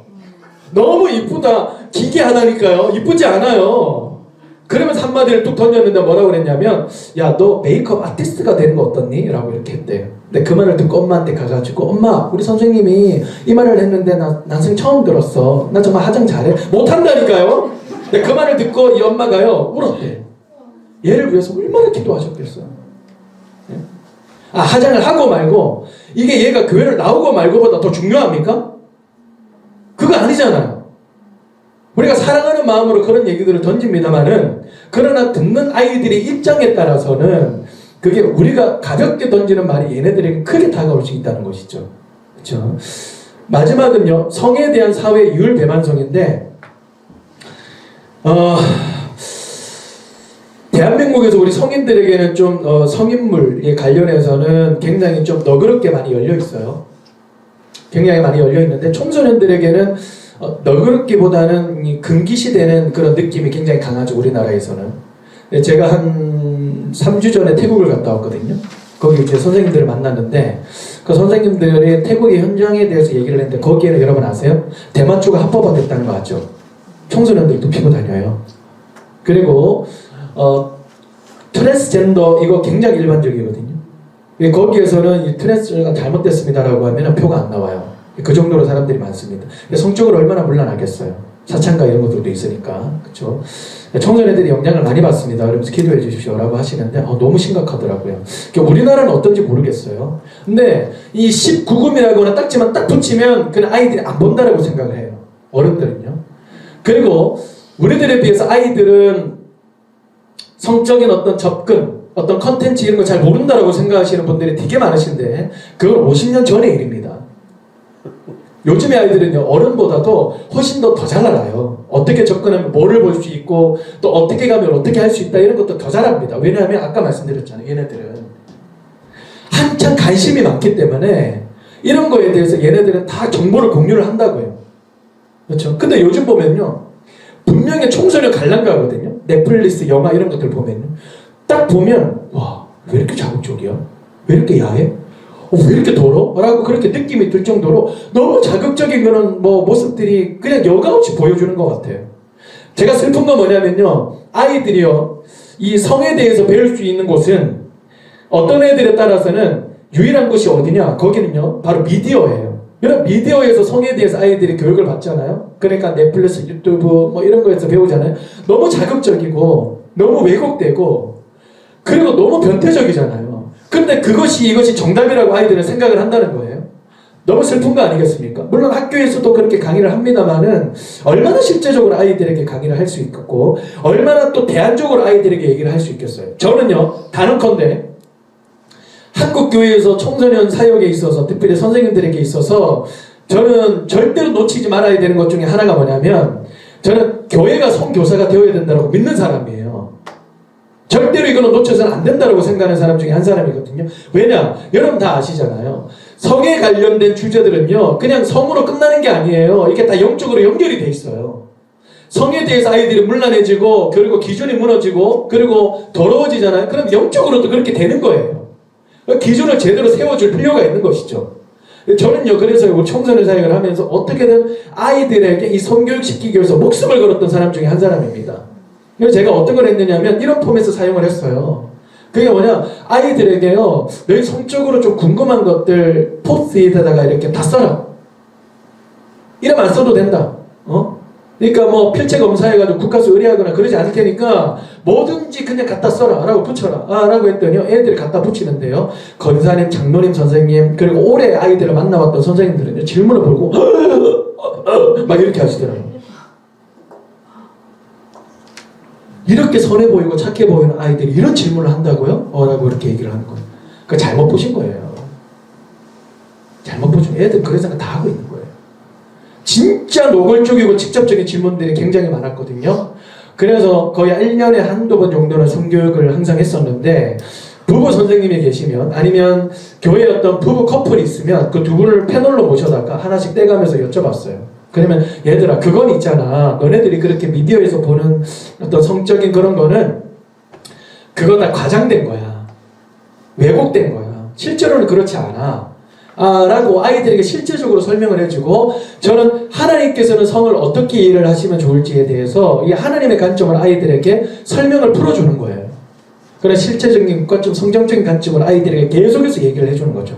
요는요, 아이들의 마음속에 가지고 있는 어떤 성적인 질문에 대해서 끄집어낼 수 있도록 해야 돼요. 꿍 하고 닫아들게 하면 안 됩니다. 그래야 뭔가가 일어나요. 그렇죠? 그래서 혹시 여러분들은 수련했다나 아니면 예배때나 이런 것들을 한번 활용을 해보시면 좋겠다라고 그렇게 생각이 듭니다. 자, 네 번째는 이제 생각의 변신인데요. 아이들이 이제 추상적인 사고를 하기를 시작을 합니다. 추상적인 사고는 뭘까요? 그냥 예를 들면 이런 거예요. 소 잃고 외양간 고친다라는 그런 얘기들을 되게 많이 하죠. 초딩 같은 애들 같은 경우에는 소, 외양간 이거에서 뭔가를 따내지를 못해요. 그런데 추상적인 사고를 하는 아이들 같은 경우에는 소에서 다른 것들을 추상적으로 떼내고요, 외양간에서 뭔가를 떼내요. 그냥 예를 들어서 소 시험 공부, 외양간 시험 점수. 내가 평상시에 시험 공부 열심히 안 해서 이 시험 점수가 박살이 나면 후회하면 뭐하나 라고 이렇게 스스로에게 적용을 한다는 거예요. 여러분, 그 특성은 어디까지 이어지냐면 비판적인 사고를 하기를 시작을 하는데요, 전통과 간습을 겨냥을 합니다. 여러분, 교회를 다니는 아이들에게 전통과 간습이 뭘까요? 그거는 바로 교회와 성경에 대한 의심이에요. 우리 중고등부 선생님들 중에서요, 이제까지 교회를 열심히 다니는 애가 갑자기 쌤, 하나님이 안 믿겨요. 그리고 성경이 너무 비과학적이에요. 라고 얘기하는 애들이 있습니다. 보통 그런 얘기를 하면요, 선생님에 따라서 너가 이제까지 문제없이 열심히 교회 다녔던 너가 어떻게 그런 소리를 할 수 있니? 라고 이렇게 얘기를 하는데요. 제가 경험적으로 말씀드릴게요. 안 믿겨요 라고 입 밖으로 내는 아이들이 건강한 거예요. 보통의 아이들은 내뱉지 않고 꿍 하고 닫아 걸고 있습니다. 그러면요, 고등부 졸업할 때 아니면 교회를 졸업을 할 때 신앙도 함께 졸업을 하는 거예요. 왜 입 밖으로 내뱉지 않느냐? 교회라고 하는 공동체는요, 굉장히 좀 특이한 그런 공동체인데 나의 가족과 아는 사람이 얽혀설켜 있잖아요. 그러니까 우리 엄마는 집사님, 권사님, 장로님, 엄마가 권사님 안 됐죠? 아니. 우리 아빠는 장로님, 목사님, 그리고 누구의 친구, 동창, 가족의 누구 다 이렇게 하다 보니까 하나님이 안 믿겨요. 툭 하고 내뱉으면요, 너 집사님 아들 아냐? 집사님 딸 아냐? 목사님 아들이잖아. 어떻게 그런 소리를 할 수 있니? 라는 소리를 들을까봐. 아니, 득될 게 하나도 없다라고 생각을 하니까 입 밖으로 안 내뱉는 거예요. 그런 마음속으로 꿍 하고 닫아 걸고 있어요. 그러면 졸업하는 것이죠. 제가 아까 그 성의 변신에 있어서 아이들에게 어떻게든 질문을 끌어내려고 노력을 했다고 그랬잖아요. 저는 이것도요, 어떻게든 아이들의 마음속에 있는 어떤 질문들과 의심에 대해서 끌어내려고 열심히 했습니다. 그래서 아까 포스트잇 얘기했지만 아이들에게 A4지를 하나씩 다 나눠주고, 너네들은 교회와 기독교에 대해서 의심되는 게 없니? 그리고 성경에 대해서 좀 의문나는 거 없니? 라는 그런 질문들을 얼마든지 아이들이 질문하게 했고요. 그러면 가장 많이 나왔던 답변 한 10가지만 딱 추려가지고 그 10가지만 가지고 그냥 매주마다 설교 시리즈로 구성을 해서 아이들에게 이 답변을 주는 방식으로 그렇게 진행을 하기도 했고요. 그리고 이 10개면 10개의 카테고리가 나오잖아요. 예를 들어서 하나님은 살아계신다면서요. 근데 왜 이렇게 지진이 나서 어린아이들이 죽어나갑니까? 라는 질문을 하는 애들이 있어요. 그게 바로 이제 전문용어로 신정론이라고 하거든요. 그런 신정론에 관한 여러 가지 자료들이 있어요. 그러면 이거에 대해서 아이들에게 좀 가르쳐 주실 수 있는 분, 그래서 선생님들이 한 2-3분 모여요. 그러면 그 선생님들에게 제가 추천 도서를 알려드리거나 아니면 자료를 제가 전달을 해주거든요. 그럼 선생님들이 그 자료에 대해서 같이 고민을 합니다. 공부하고 토론해요. 그러면 이제 수련회 때 이 선택 강령식으로 아이들이 들어와서 이거에 대해서 선생님은 말이야 이렇게 생각해, 너희들은 어떻게 생각하니? 라고 하면서 아이들의 마음속에 있는 질문을 끌어내려고 하는 거예요. 그리고 최대한 답변을 주려고 하는 것이고요. 그렇죠? 요는 아까 성의 변신에 있어서도 똑같은 이야기입니다만은요, 제가 아이들을 만났을 때는요, 아이들에게는 답도 중요하지만 중요한 것은요, 우리 앞서 계시는 선생님이나 목사님들이 나는 답이야, 나 알아서 들어, 내지는 그냥 믿으면 돼, 나도 그랬어, 응? 어디 믿음이 없어가지고 너 큐티 안 하지 요즘에? 기도 안 하지? 그러니까 그런 거야. 막 이렇게 하는 게 아니라, 아 그래?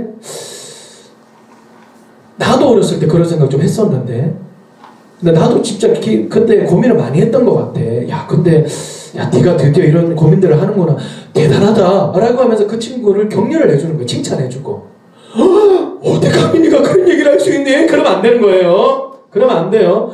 대단하다, 너 진짜 대단하다, 어떻게 그런 고민을 할 수 있냐? 야, 너 진짜 많이 컸다. 몇 대만 맞자 라고 하는 게 아니라 걔네들이 이렇게 존중해 주는 거예요. 아, 선생님도 뭔가를 알 것 같기는 하는데 그래도 내가 지금은 너한테는 명확하게 얘기는 해주지 못할 것 같고, 나도 사실은 그 답에 대해서는 뭔가 알 것 같긴 한데 그 답을 찾아가는 중이거든. 선생님도 가정 중이야. 목사인 심지어 저도 그래요. 저도 애들한테 믿어, 이게 정답이야 라고 얘기 안 해요. 저는 애들한테요.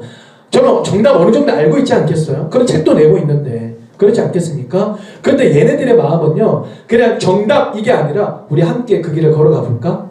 함께 한번 답을 찾아가 볼까? 우리 함께 겸손하게 좀 하나하나씩 더듬어 가보자. 내가 너를 위해서 기도하고 싶다. 나도 한번 알아가 보면서 좋은 자료들이 있으면 내 너희에게 한번 공유를 해줄게 라고 하면서 함께 걸어간다라고 하는 하나의 어떤 위안을 심어주는 거예요. 아이들에게. 그렇지 않겠습니까? 그래서 답을 주시는 것도 굉장히 중요하긴 하지만 이 진리라고 하는 그 과정을 함께 걸어가시는 진리의 동반자로서 그 손을 잡고 위로해주고 격려해주고 우리 함께 찾아가고 기도하자 라고 하는 하나의 어떤 동반자로서의 그런 자리를 좀 내어주시는 것도 저는 필요하다고 생각이 됩니다.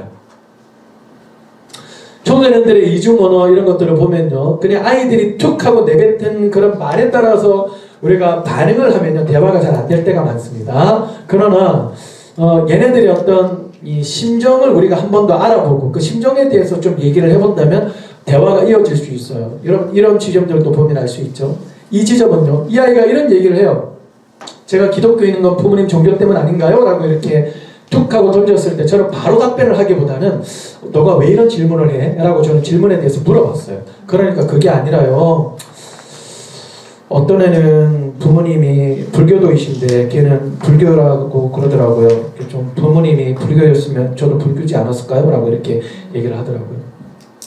최근에 어떤 아이가 저한테 이런 얘기를 했어요. 목사님, 요즘에 기독교인들이 욕을 너무 많이 먹는 것 같아요. 기독교인들 문제 아니에요? 기독교 정말 썩은 거 아니에요? 라고 이렇게 얘기하더라고요. 그 말을 딱 듣는데 살짝 기분이 나빴어요. 기독교 썩은 거 아니에요? 라고 이렇게 얘기를 하더라고요. 그러면 감정적으로 반응을 한다면 제 입에서 어떤 말이 나와야 될까요? 어떤 말이 나와야 될까요? 둘 중에 하나겠죠. 야, 소수야, 소수. 야, 욕먹는 사람은 소수야. 다수는 안 그래. 너는 맨날 뭐 비관적이 해가지고 맨날 욕먹는 사람들만 쳐다보는 거 같지? 라고 이렇게 얘기를 하거나, 아니면 야, 너는 뭐 다르냐? 너는 맨날 잘해? 잘 지켜? 네 눈에 있는 들보는 못 보고 말이야. 다른 사람의 눈에 있는 티는 보는 거야. 너 그럼 못 써! 라고 얘기하면 답이 안 되는 거예요. 그게 정답이긴 하죠. 정답이긴 하지만은 얘네들과 대화가 안 돼요. 물어봤어요. 너 왜 그런 생각을 하는 거니? 왜 그런 얘기를 하는 거니? 대화를 몇 번 나누는 중에 걔 입에서 이런 말이 툭 튀어나오더라고요. 이렇게 기독교인들이 미디어에서 공격을 많이 당하는 것을 보면, 그래 요즘에 얘네들이 넷플릭스나 이런 컨텐츠들을 보면요, 이 기독교가 거의 반사회적인 그런 모습으로 비칠 때가 많이 있거든요. 이 목사가 뽕쟁이가 되지 않나. 그리고 어떤 드라마에서는 막 교회 다니는 성도들이 굉장히 좀 문외와 같은, 나름의 어떤 생각도 없는 굉장히 이상한 사람들로 그렇게 기술하지 있지 않나. 굉장히 저는 불쾌해요. 너무 불쾌하거든요. 근데 천주교는 못 건드려요. 왠 줄 알아요? 교황청이 있거든요. 근데 우리 기독교는 교황이 없잖아요. 신부 그렇게 건드려 있다는 큰일 나요. 그렇죠? 그래서 최근에 그 어떤 좀 여분입니다만은 갑자기 그 영화 이름이 생각이 안 나는데, 전요한 목사가 나와가지고 그 그 필로폰을 팔았던 그 영화 있죠. 그게 뭐였죠? 수리남. 그 영화 감독이 유명한 영화 감독이거든요. 근데 그 영화 감독이랑 친한 목사님이 있는데요. 그 목사님이랑 저랑 친해요. 그래가지고 그 영화에서 목사인데 할렐루야 그러면서 마약을 팔거든요. 너 왜 그래? 너 기독교에 대해서 왜 이렇게 하는 거야? 그 목사님 뭐라 했대요. 근데 영화를 다 찍고 나서 그 감독님이 뭐라고 했냐면, 나는 그렇게 안 하려고 그랬는데 배급사에서 그렇게 하라고 했다는 거예요. 그래야 사람들이 잘 보고 그리고 인기를 얻는다고. 너무 진짜 학다치가 그냥 부탁 껴버리고 싶어요. 저도 막 그냥 너무 열받습니다. 요즘에 트렌드가 그렇게 됐어요. 그러니까 목사님, 그렇게 욕을 많이 먹는 거는 기독교 교리에 뭔가 문제가 있기 때문에 그런 거 아니에요? 라고 이렇게 물어보더라고요. 그래서 제가 뭐라고 그랬냐면요, 야, 너 무단횡단 안 하니? 라고 하니까 한대요. 그러면 네가 무단횡단을 하는 이유가 교통법이 없기 때문일까? 불안전하기 때문일까? 라고 하니까 아니요, 교통법이 있고 불안전하진 않겠죠. 근데 왜 너는 그렇게 하는 거야? 죄송합니다. 교리도 마찬가지야. 교리도 있고 교리는 불안전하지 않아. 완전한데 그래서 모르는 사람들이 그거에 대해서 실수하고 그러니까 욕을 먹는 거야. 그러면 우리가 기독교인으로서 제대로 된 그리스도인들이 되기 위해서는 어떻게 해야 될까? 글쎄요. 기독교의 교리에 대해서 우리가 제대로 공부를 해야 되지 않을까? 우리가 교통법규를 잘 지키기 위해서는 왜 그 음주운전을 하면 안 되는지, 음주운전 때문에 어떤 가정들이 피해를 입고 눈물을 흘리고 이 사회가 이렇게 불안정해질 수밖에 없는지에 대한 그 내막에 대해서 우리가 안다면, 그럼 우리가 교통법을 더 잘 지킬 수 있지 않을까? 그렇죠.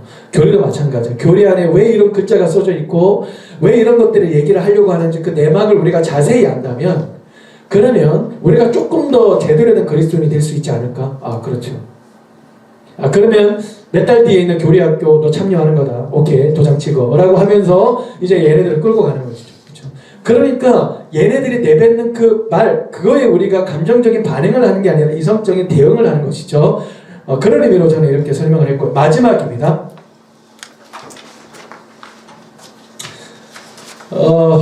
마지막 이제 사회의 변신을 겪는 이제 그런 아이들인데요.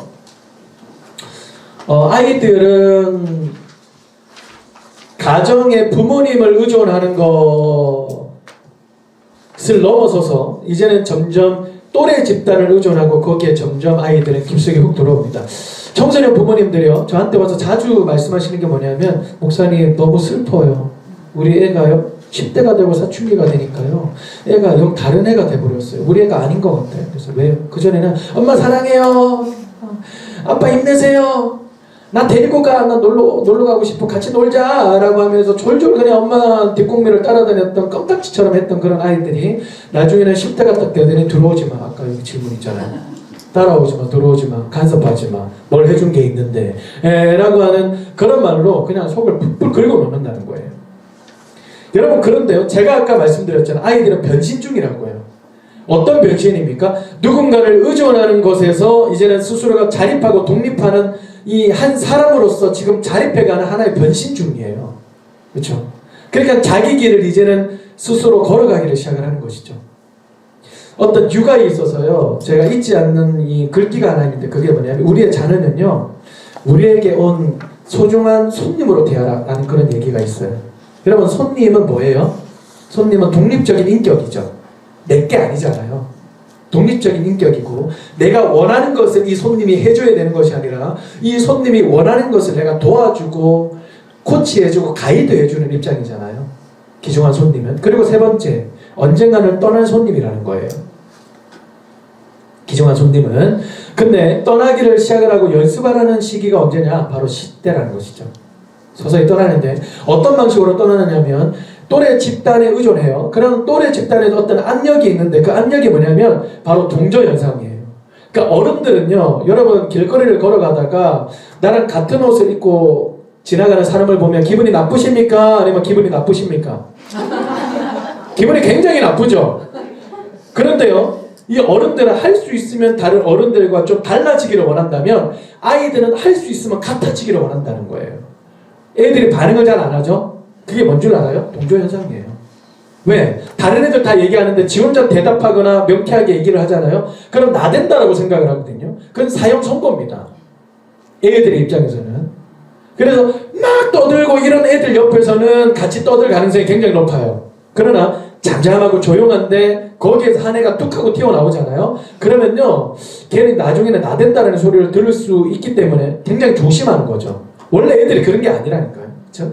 동조 현상을 겪고 있어요. 제가 저희 이제 고등부에 여선생님 두 분이 계셨는데, 같은 옷집에서 같은 옷핏을 맞춰서 입고 나오신 것 같아요. 근데 서로를 몰랐는데 주일날에 두 옷핏을, 땡땡이 옷핏을 입고 이렇게 돌아다니니까요, 뒤에 있는 이 제자들이 뭐라고 그러냐면 비교 평가를 하는 거예요. 선생님이 더 잘 어울려요, 선생님은 안 어울려요, 막 그러고 막 난리가 난 거예요. 그러니까 얼마나 하루 종일 그냥 이렇게 좀 힘드셨겠어요. 그러니까 그 다음 주부터는 옷을 맞춰서 안 오시더라고요. 그래서 제가 비교를 여쭤봤습니다. 그러니까 그분이 뭐냐면, 전날에 신방 전화를 하신대요. 야, 니 내일 그거 입고 올 끼가? 안 입고 올기지? 나 내일 그거 입고 간다. 선 넘지 말거라. 라고 하면서 서로 조율을 하고 오신다는 거예요. 얼마 전에 이 전국에 있는 10대 아이들이 똑같은 이 등산 브랜드 패딩을 다 맞춰서 입고 다녔을 때가 있었거든요. 전국의 아이들이 다 노스 땡땡땡이라고 하는 것인데, 이제 그 외국에 있는 기자가 진지하게 물었다고 그러죠. 대한민국의 청소년들은 이 브랜드 패딩이 교복입니까? 라고 이렇게 묻는 기자도 있었고, 등교를 하는 게 아니라 등산하는 겁니까? 얘네들이 막 그런 얘기를 할 정도로 다 맞추고 입고 다녔거든요. 그게 뭐냐면 동조현상이에요. 동조현상을 잘 설명을 해주는 어떤 영화의 대사가 하나 있는데, 그게 뭐냐면 써니라는 영화를 아십니까? 아니면 아십니까?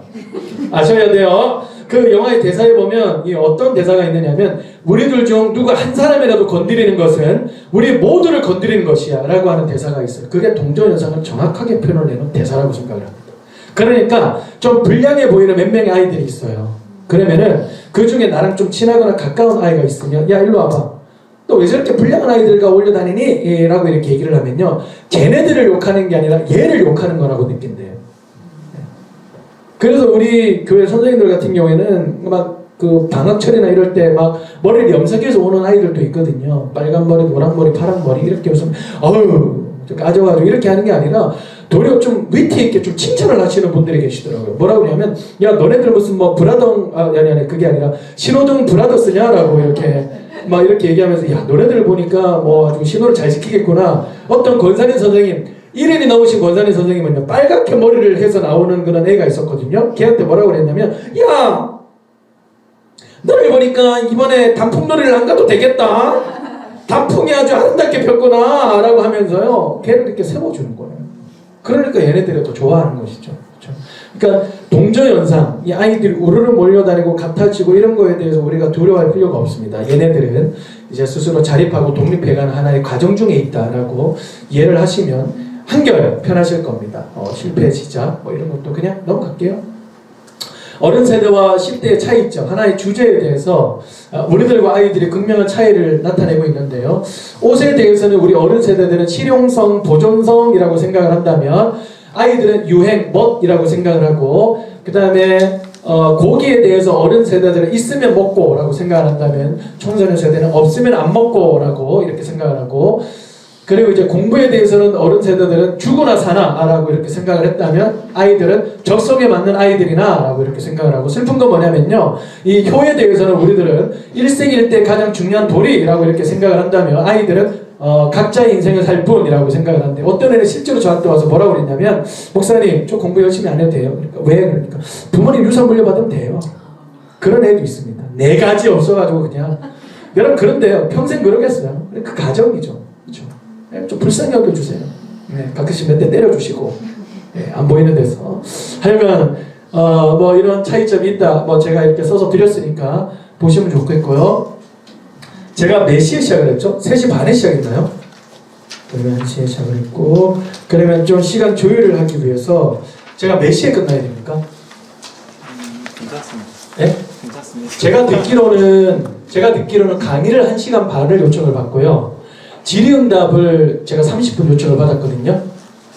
근데 왜 갑자기 얼굴이 잿빛이 되세요?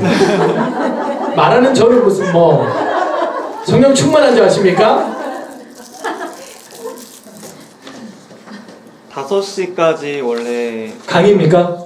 아니요 5시까지 전체 진행인데요. 더 해주셔도 좋습니다. 저 톡 받은 거 보여드릴까요?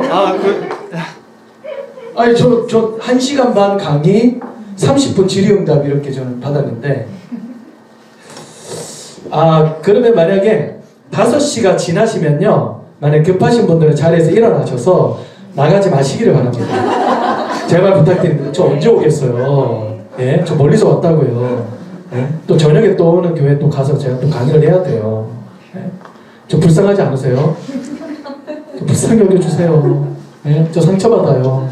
자 이런 지점에 대해서 이거는 그냥 지나가도록 하고요. 자 그러면 우리 아이들의 발달 과정에 따라서 어떤 좀 변신을 겪고 있는가를 우리가 함께 봤는데요. 제가 넘어가게 된 거는 제가 자료집을 드렸으니까 참고를 하시면 충분합니다. 자 우리가 아이들을 돌보기 위해서는요 이 첫째적으로는 아이들을 믿어줘야 됩니다. 그러니까 내 말을 잘 듣든 안 듣든 뭐 불량해 보이든 선량해 보이든 상관없이 아이들을 믿어주시는 게 결과적으로는 훨씬 더 도움이 돼요. 어떤 전문가들은요 이 어떻게 얘기를 하시는 분들이 계시냐면 야 청소년 아이들 10대 아이들 믿음 하나도 없어. 아예 안 믿는다고 가정을 하고 설교를 하고 가르쳐야지. 뭐 믿는다고 이렇게 가정을 가르치면 되니라고 하시는 그런 전문가들이 많이 있거든요. 일견은 맞는 말이에요. 왜냐하면 아이들의 눈높이에 맞게 가르쳐라라고 하는 그런 메시지도 있지만 저는 거기에 독도 있다고 생각을 하거든요. 왜냐하면요 아이들은요 우리 입에서 말하는 이 메시지도 듣지만 다른 말로 이중 언어도 캐치를 하는 거예요. 우리 눈에서 나가는 이 언어도 생각을 하는 거예요. 그러니까 어떤 분은 습관적으로 뭐라고 하시냐면 너네들 이거 잘 모르지? 모를 거야. 라고 이렇게 얘기를 하는데 실제로 몰라요 애들이요. 모르는데 아이들은 기분 나쁘다는 거예요. 아이들을 믿고 얘기하는 것과 아예 믿지 않고 얘기를 하는 거는요, 말하는 사람의 편리함은 뭐 제가 이해는 하겠지만 듣는 아이들에 따라서는요 교육의 효과에 있어서는 확연하게 차이가 납니다. 여러분 그렇다면 그 전문가의 말이 맞다 라고 하면 여러분 간단하게 갓 돌진한 이 아이가 우리 말을 전혀 못 알아듣죠? 그리고 지도 말도 못 하잖아요. 그러면 얘네들과 대화를 하기 위해서는 얘가 웅얼웅얼 하면 우리도 웅얼웅얼 하면서 이렇게 대화를 해야 얘가 알아듣겠네요? 그거 아니죠. 그런데 부모님들은 말귀도 못 알아들어 보이는 그런 아이에게 밥 먹자, 사랑한다, 기도하자, 잠자자 라고 얘기하잖아요. 왜 그래요? 이 아이가 결국 내 말을 알아들을 것이다 라고 믿음이 있기 때문에 그에게 얘기를 하는 거 아니에요? 그것처럼 우리 청소년 아이들을 대할 때도요, 이 아이들이 결국은 그리스도 안에서 정말 장성한 분량으로 아이들이 성장을 할 것이다 라고 믿고 얘기를 하는 거하고 믿지 않고 얘기를 하는 거는요, 그게 천지 차이라는 거예요.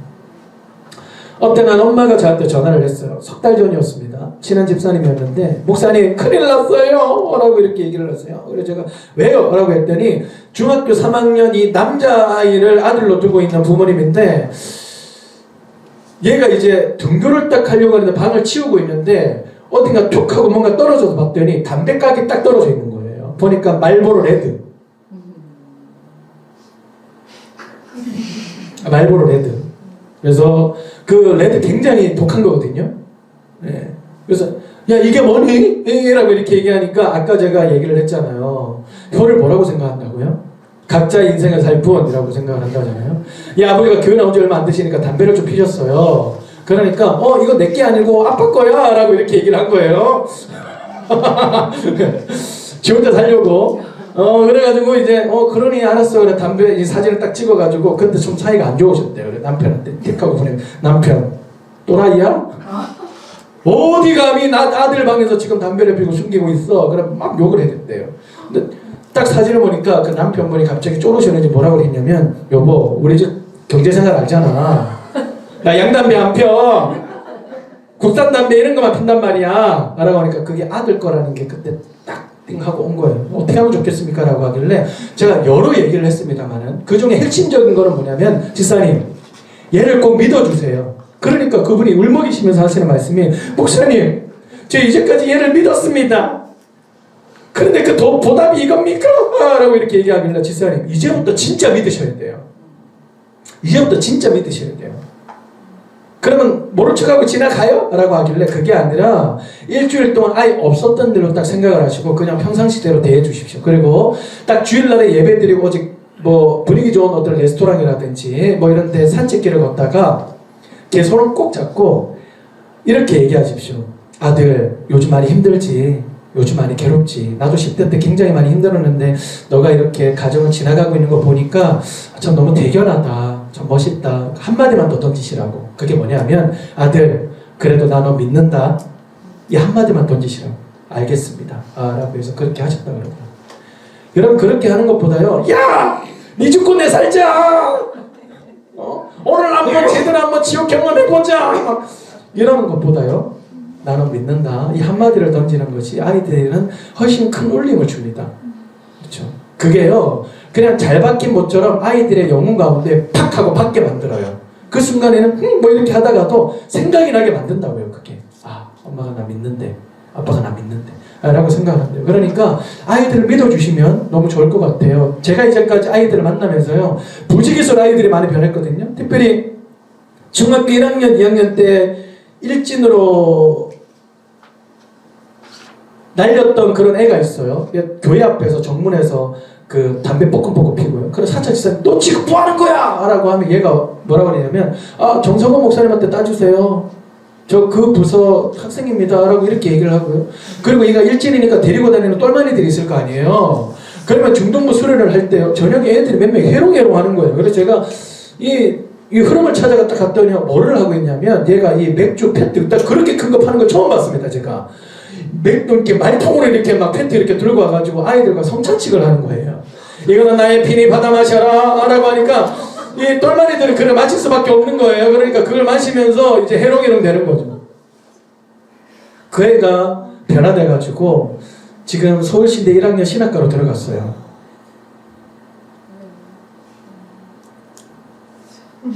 걔가 전 성도들 앞에서 어떻게 간증을 했냐면 저를 믿어주신 목사님과 선생님 덕분에 저는 변화되었습니다 라고 이렇게 얘기했습니다. 그게 진짜 큰 힘이에요. 물론 그 가정이 힘들죠. 그러나 하나님 우리 믿으시잖아요.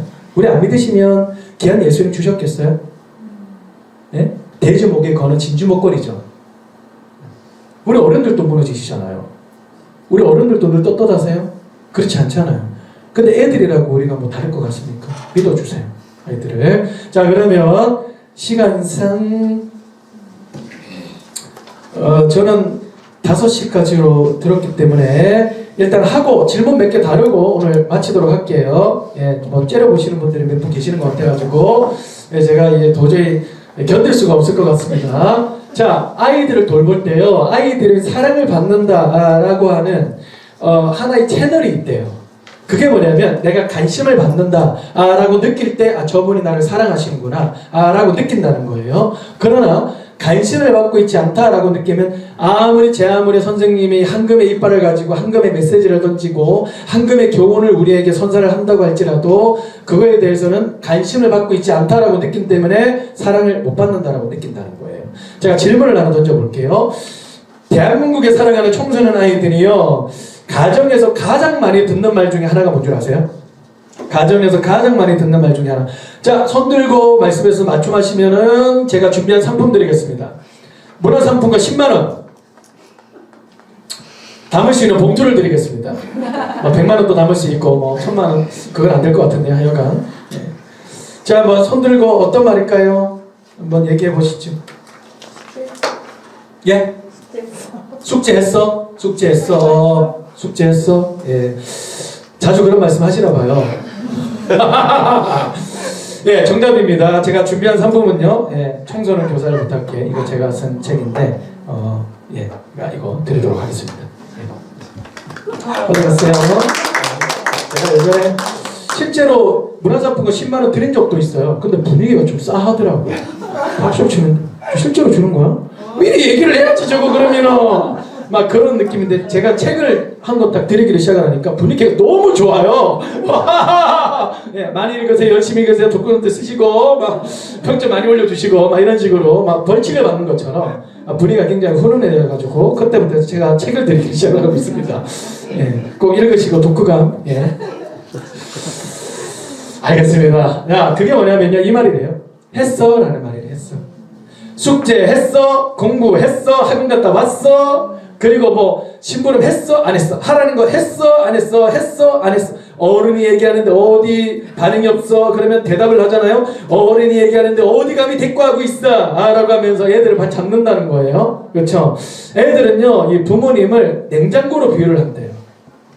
엄마는 꽉 찬 냉장고, 할 말이 너무 많다는 거예요. 간섭할 것도 많고, 했어 안 했어, 했어 안 했어, 어른이 얘기하는데 어디 대꾸가 없어, 어른이 얘기하는데 어디 대꾸하고 있어, 이렇게 얘기를 한다는 거예요. 그러면 아빠는 뭐냐, 텅 빈 냉장고라는 거예요. 텅 빈 냉장고, 할 말이 없다는 거예요. 근데 얼마 없는 것 중에 하나는 뭐냐면, 했냐, 공부했어, 숙제했냐, 그래, 고생한다, 그 다음 날 만나서 했어, 그래, 고생한다. 교회를 나오는 아이들이 교회에서 가장 많이 듣는 말 중에 하나가 뭘까요? 제가 왜 이야기를 꺼냈겠어요? 아이들에게 설문조사를 하면요, 이 말이래요. 교회 나와가지고 가장 많이 듣는 말이. 큐티했어? 기도했어? 암송했어? 지난주에 하자고 했던 거 그거 했어?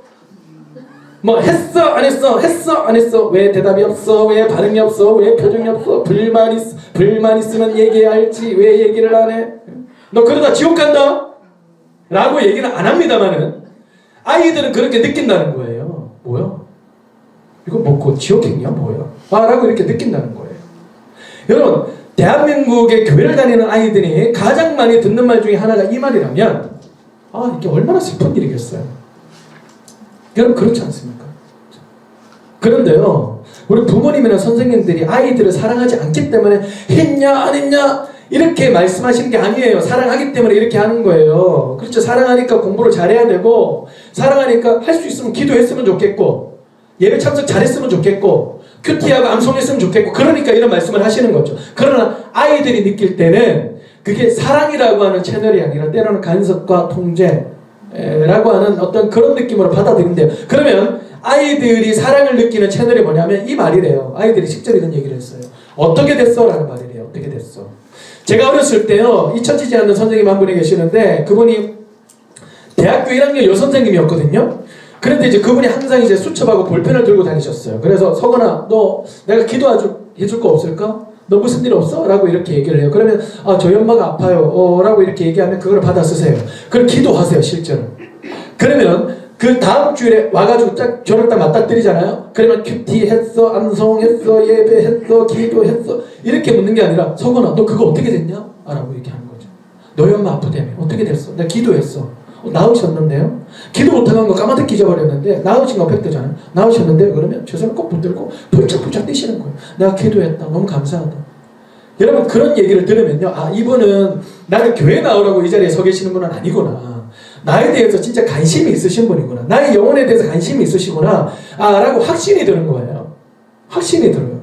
그리고 제가 뭐 몇 달 뒤에 뭐 어떤 체육대회에서 뭐 개주가 있다라고 하면 내가 기도해 줄게 그러면서 메모를 하세요. 그러면 개주 뛰는 그 당일날 전날에 전화를 주세요. 서건아, 너 내일 개주 뛰지? 선생님 어떻게 하셨어요? 너 지난번에 몇 달 전에 나한테 얘기했어. 근데 내가 이제까지 너한테 기도했거든. 너 어떻게 준비 잘 됐어? 어떻게 컨디션 어때? 라고 이렇게 물어보면 뭐 그럭저럭 괜찮아요. 내가 기도 열심히 했으니까 용기 내서 열심히 뛰어라. 내가 응원할게. 라고 하면요, 교회, 집, 사생활 그리고 교회 이런 것들이 따로 떨어져 있는 게 아니라 뛸 때 그 선생님이 생각나는 거예요. 그 다음 주일날 만나면은 어떻게 됐어? 라고 묻는 거죠. 그러면 옆에 애가 넘어질 때 저를 미는 바람에 같이 넘어져가지고요, 같이 실격했어요. 그랬구나. 그 자식 그거 용 안 되겠네. 라고 이렇게 얘기하면서 그래도 너 최선을 다했잖아. 다음번에 할 때는 더 잘할 수 있을 거야. 그때는 뛰자마자 이렇게 뒤통수를 후려쳐라. 라고 얘기를 안 하겠습니다만은 저는 그렇게 할 것 같아요. 하여간 이렇게 관심을 기울이면서 아이들에 대해서 좀 설명을 해주는 거죠. 그래서 어떻게 됐어? 라고 하면서 아이들에 대해서 관심을 기울이면 조금 더 도움이 된다라고 말씀을 드리고 싶습니다. 이것만 하고 마칠게요. 자, 아이들과 요즘에 좀 대화, 어떻게 하면 아이들과 친해질 수 있을까요? 어떻게 하면 좀 공감대를 형성을 할 수 있을까요? 라는 그런 질문들을 하시는 분들이 되게 많아요. 요즘 애들을 보면요, 뭐 말끝마다 욕을 한다라는 그런 분들도 계시잖아요. 그렇죠? 근데 그거는 20년 전의 일이에요. 요즘 애들은요, 말끝마다 욕을 하는 게 아니라 지 할 욕 다 하고 끝에 말을 합니다. 거의 뭐 의사소통이 욕이에요. 그래서 요즘에 최신 유행하는 그런 욕이 뭔가라고 이렇게 알고 싶으시면 학교 운동장에 가셔가지고 애들이 볼 차는 거 10분만 보고 앉아있어 보십시오. 그러면 다 섭렵할 수 있어요. 야 10원짜리야 이게 뭘까요? 패스하라는 거예요. 야 십장생아 이게 뭘까요? 잘 막아라 이런 뜻입니다. 그러니까 욕으로 아이들이 다 의사소통이 가능해요. 그래서 어떤 선생님들은 특히 젊은 선생님들이 주로 하시는 건데 애들이랑 의사소통을 하기 위해서 욕을 하시는 분들이 계세요. 야 시발라 먹은 놈들아 청년 펴라 라고 이렇게 얘기를 한다든지 뭐 그런 식으로 그냥 가볍게 욕을 하시는 분들이 계시거든요. 그리고 요즘 애들이 쓰는 이제 줄여서 쓰는 단어들을 은어라고 얘기를 하잖아요. 은어. 그렇죠? 이 은어를 아이들이 굉장히 많이 쓰는데 여기 보시면 여러분들이 아시겠지만 요즘 아이들이 주로 쓰는 은어거든요. 보배가 뭘까요? 우리 보배로운 아이들 이런 걸까요? 그럼 제가 얘기를 안 했겠죠. 재미없는 사람 아닙니다. 저 그렇게. 어떤 사람은 보잘것없는데 배은망덕한 놈? 아마 이렇게 설명하실 수 있겠지만 보조 배터리입니다. 거의 뭐 진리를 깨달은 그런 느낌이죠. 남아공 뭘까요? 남아서 공부한다 그런 뜻입니다. 남아서 공부한다. 남아서 공부. 야 우리 오늘 남아공? 이게 뭐예요? 남아프리카 공화국 갈까? 이게 아니에요. 남아서 공부한다. 그 다음 구치가 뭘까요? 구치. 입냄새일까요? 그렇게 단순하지 않습니다. 구독 취소예요. 구독 취소. 비담이 뭘까요? 우리 선생님 모두 다 비담이십니다. 비담이 뭘까요? 비담. 목사님 아세요? 일단은 비담이 뭘까요? 비담 아시는 것 같아요. 눈빛이. 비담이 뭘까요? 비담. 비주얼 담당입니다. 우리 모든 선생님들은 다 비담이십니다. 여러분 삼기다가 뭘까요? 삼기다. 사기기 전 단계예요. 우리가 사기다 할 때 이 썸을 탄다라고 해서 삼기다라고 얘기하고 사파서블이 뭘까요? 사파서블. 사파서블 완전 가능하다라는 그런 뜻이고요. 꾸안꾸가 뭘까요? 꾸안꾸. 꾸민 듯 안 꾸민 듯 다 아시네요. 이제 아는 거 나오셨어요. 꾸민 듯 안 꾸민 듯. 야, 굉장히 아주 자신감이 뿜뿜하십니다. 그리고 거기 보면 킹 받는다라는 글자 있죠. 여러분 혹시 없어요? 거기에 킹 받는다라는 글자 있죠. 이게 뭐예요? 열받는다라는 뜻이에요. 열받는다. 근데 보통 열받는 게 아니라 완전 열받는다라고 하는 그런 뜻이에요. 오저치고가 뭘까요? 오저치고. 오저치고. 가요? 오저치고. 이거 맞추신 분에게는 제가 진짜 어마어마한 상품 드리겠습니다. 여러분 혹시 양문형 냉장고 좋아하십니까? 네. 담을 수 있는 박스를 드릴게요. 네, 처치곤란 이런 거 있잖아요. 오늘 저녁 치킨고. 야, 맞습니다. 박수 한번 주, 예? 박스 제가 택배로 보내드릴게요. 창불로. 네, 창불로 보내드릴게요. 어떻게 하세요, 이거를? 이거 아는 분 별로 없는데. 답이 뭐라고요? 예? 오늘 저녁 치킨고. 오늘 저녁 치킨고예요. 그래서요, 우리 아이들과 좀 대화를 나누기 위해서 은어를 사용을 하시는 분들이 계세요. 지금 받아 쓰시는데요. 절대 받아 쓰시지 마세요. 이게 한 달에 한 번씩 바뀌어요, 이게. 이게 지금 이게 한 달 뒤에 쓰면요, 이게 구식이 되는 거예요. 예? 뭐라고요? 그리고 은어를 써가지고 애들과 대화를 하려고 하는 분들이 함정이 있는데 그게 뭐냐면 본인 세대 때 썼던 은어를 그대로 사용하시는 거예요. 하이로 반가 안녕하세요. 조상님 소리 듣습니다. 그러면요. 차라리 안 쓰는 게 맞죠. 아이들은요. 어느 때 아이들은 마음을 열고 선생님에게 다가가고 그 선생님이 호감을 얻느냐면 같이 욕하고 지네들이 쓰는 단어를 같이 쓰고 그건 한때예요. 그러나 진짜 아이들이 마음문 여는 건 뭐예요? 우리들의 청소년 시기라고 생각을 해보시자고요. 우리들은 만각의 은혜가 있어가지고요. 우리 청소년 시절 다 있었거든요. 근데 다 까먹으세요. 여러분, 우리 어른들이 신뢰가 갔던 거는 같이 욕하고, 그리고 아이돌 탈바지 같이 쓰고 다니고, 그리고 같이 은어 쓰고 이래서 여러분 신뢰하셨습니까? 그게 아니죠.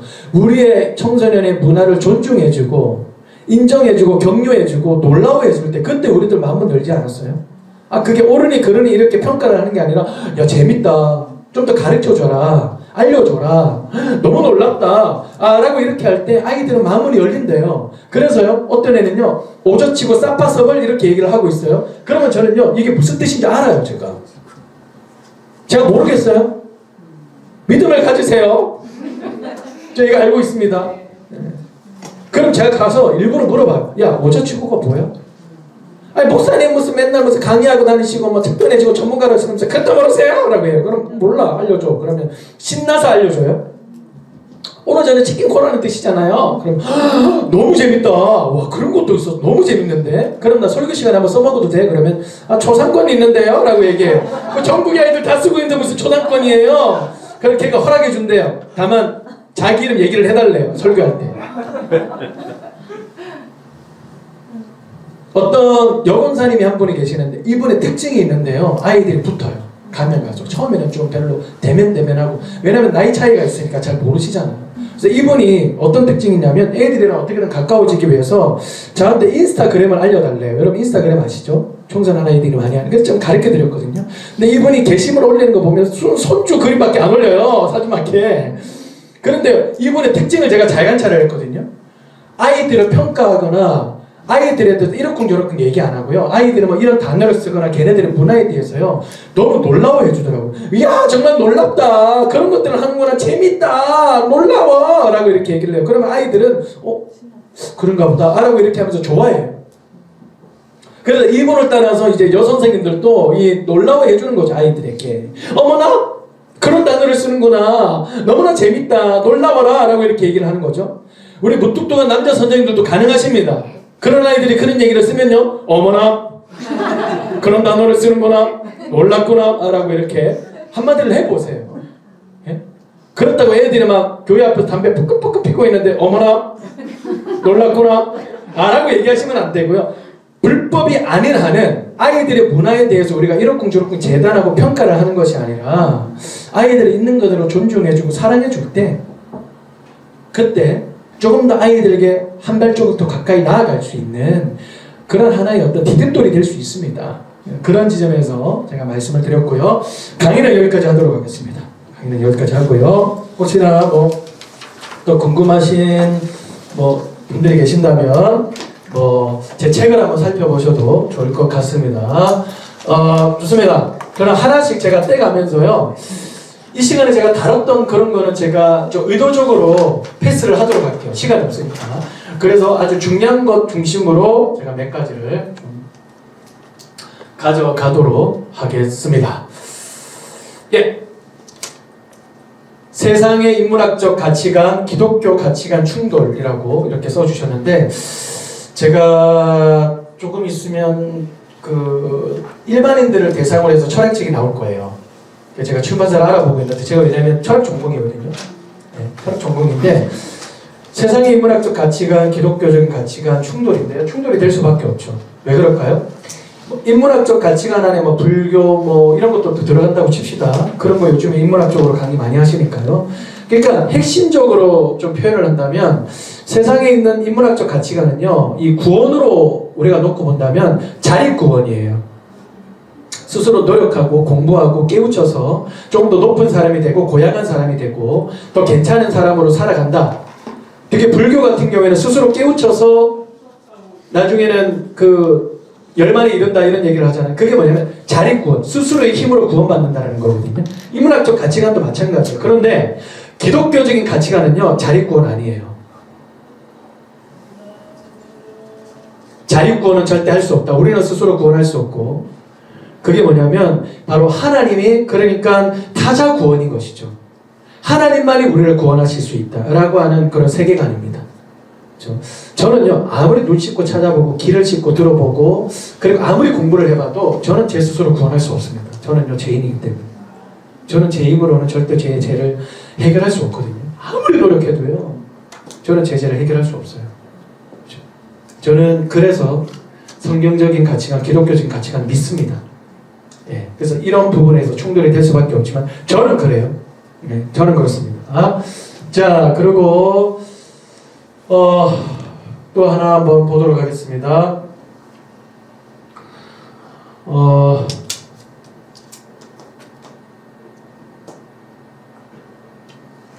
중1 아들이 집 밖을 나가기 싫어해요. 외식을 하자고 해도 집에서 짜장면만 먹어요. 라고 이렇게 얘기를 합니다. 얼마나 다행입니까? 집에서 랍스터를 안 사달라고 하는 게. 짜장면 먹자고 하는 이유가 이거는 얼마나 다행입니까? 그렇죠? 아주 가성비가 높지 않습니까?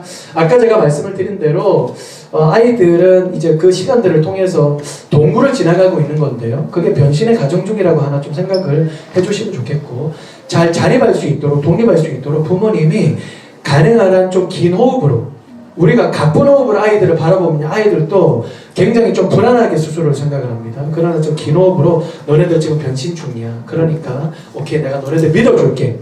라고 하는 마음으로 계속해서 아이들 옆에서 좀 도와주고 응원해주고 격려해주고 함께 해주신다면 조금 더 도움이 된다라고 생각을 좀 할 수 있을 것 같습니다. 그래서 조금 슬프시더라도 얘네들이 좀 자립해 갖고 있는 가정임을 믿어주시고 그렇게 좀 대해주시면 좋을 것 같아요.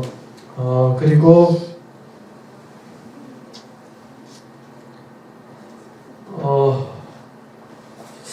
자, 어떤 게 있을까요? 내 자녀가 하나님과 1대1 만날 수 있는 가장 좋은 가이드는? 이라고 이렇게 해주셨는데, 저는 하나님이 안 믿긴다라고 얘기하는 아이들은요, 이 두 가지의 기둥이 있어요. 첫 번째는 공감, 두 번째는 울타리거든요.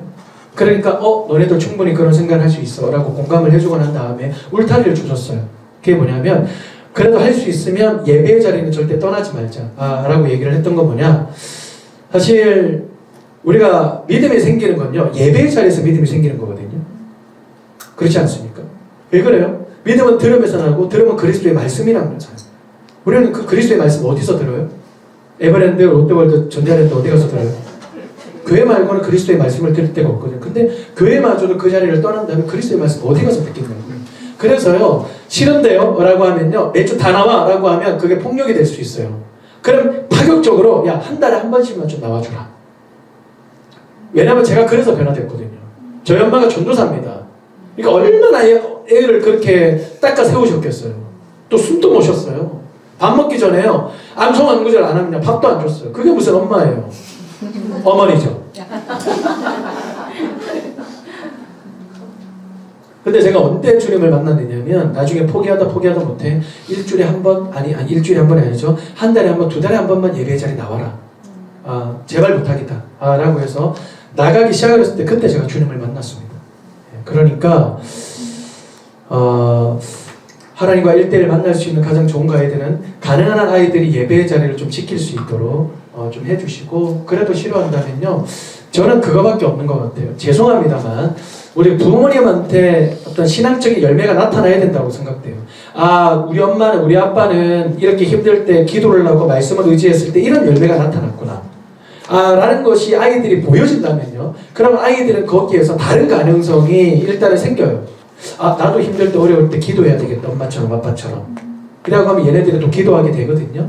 그렇죠?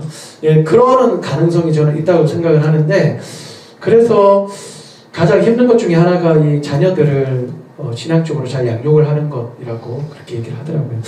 제가 개인적으로 알지는 못합니다만은 좀 건너서 아는, 제가 얘기만 하면 다 알만한 유명한 목사님이 계세요. 그 목사님 아들이 교회 안 나오거든요. 고3인데. 우리는 그보다 훨씬 더 잘하고 있습니다.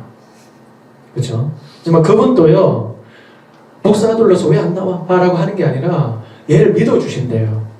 그래서 한 달에 한 번, 두 달에 한 번만 우리 한번 예배 나가보자. 힘들어도 나 아빠 부탁 하나 들어줄 수 있잖아. 라고 하면서 할 수 있으면 예배 자리에 얘네들이 떠나지 않도록 그렇게 하려고 한답니다. 그러니까 부모님도 마찬가지로 열심히 신앙생활을 잘 하려고 그렇게 하고 있고요. 지금 시간이 13분입니다. 방금 끝나는 소리가 우르르 이렇게 들렸거든요. 그러면 우리 학생 때도 막 그런 소리 들으면 화나잖아요. 계속 강의하는 선생님 막 화나고 막 그러잖아요. 지금 다른 말은 빨리 끝냈는데 지금 뭐 하는 거냐고. 이번 안에 끝내겠습니다. 하나만 또 뽑도록 하겠습니다. 이제까지 하지 않는 것.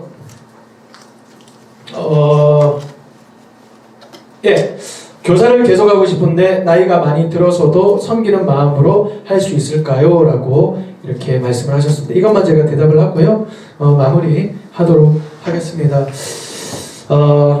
최근에 제 책을 읽고 청소년 사역 핵심 파일이라는 제가 처음으로 낸 책이 있거든요. 그 책을 읽고 어떤 전도사님이 2시간 걸려가지고 저를 만나러 오셨어요.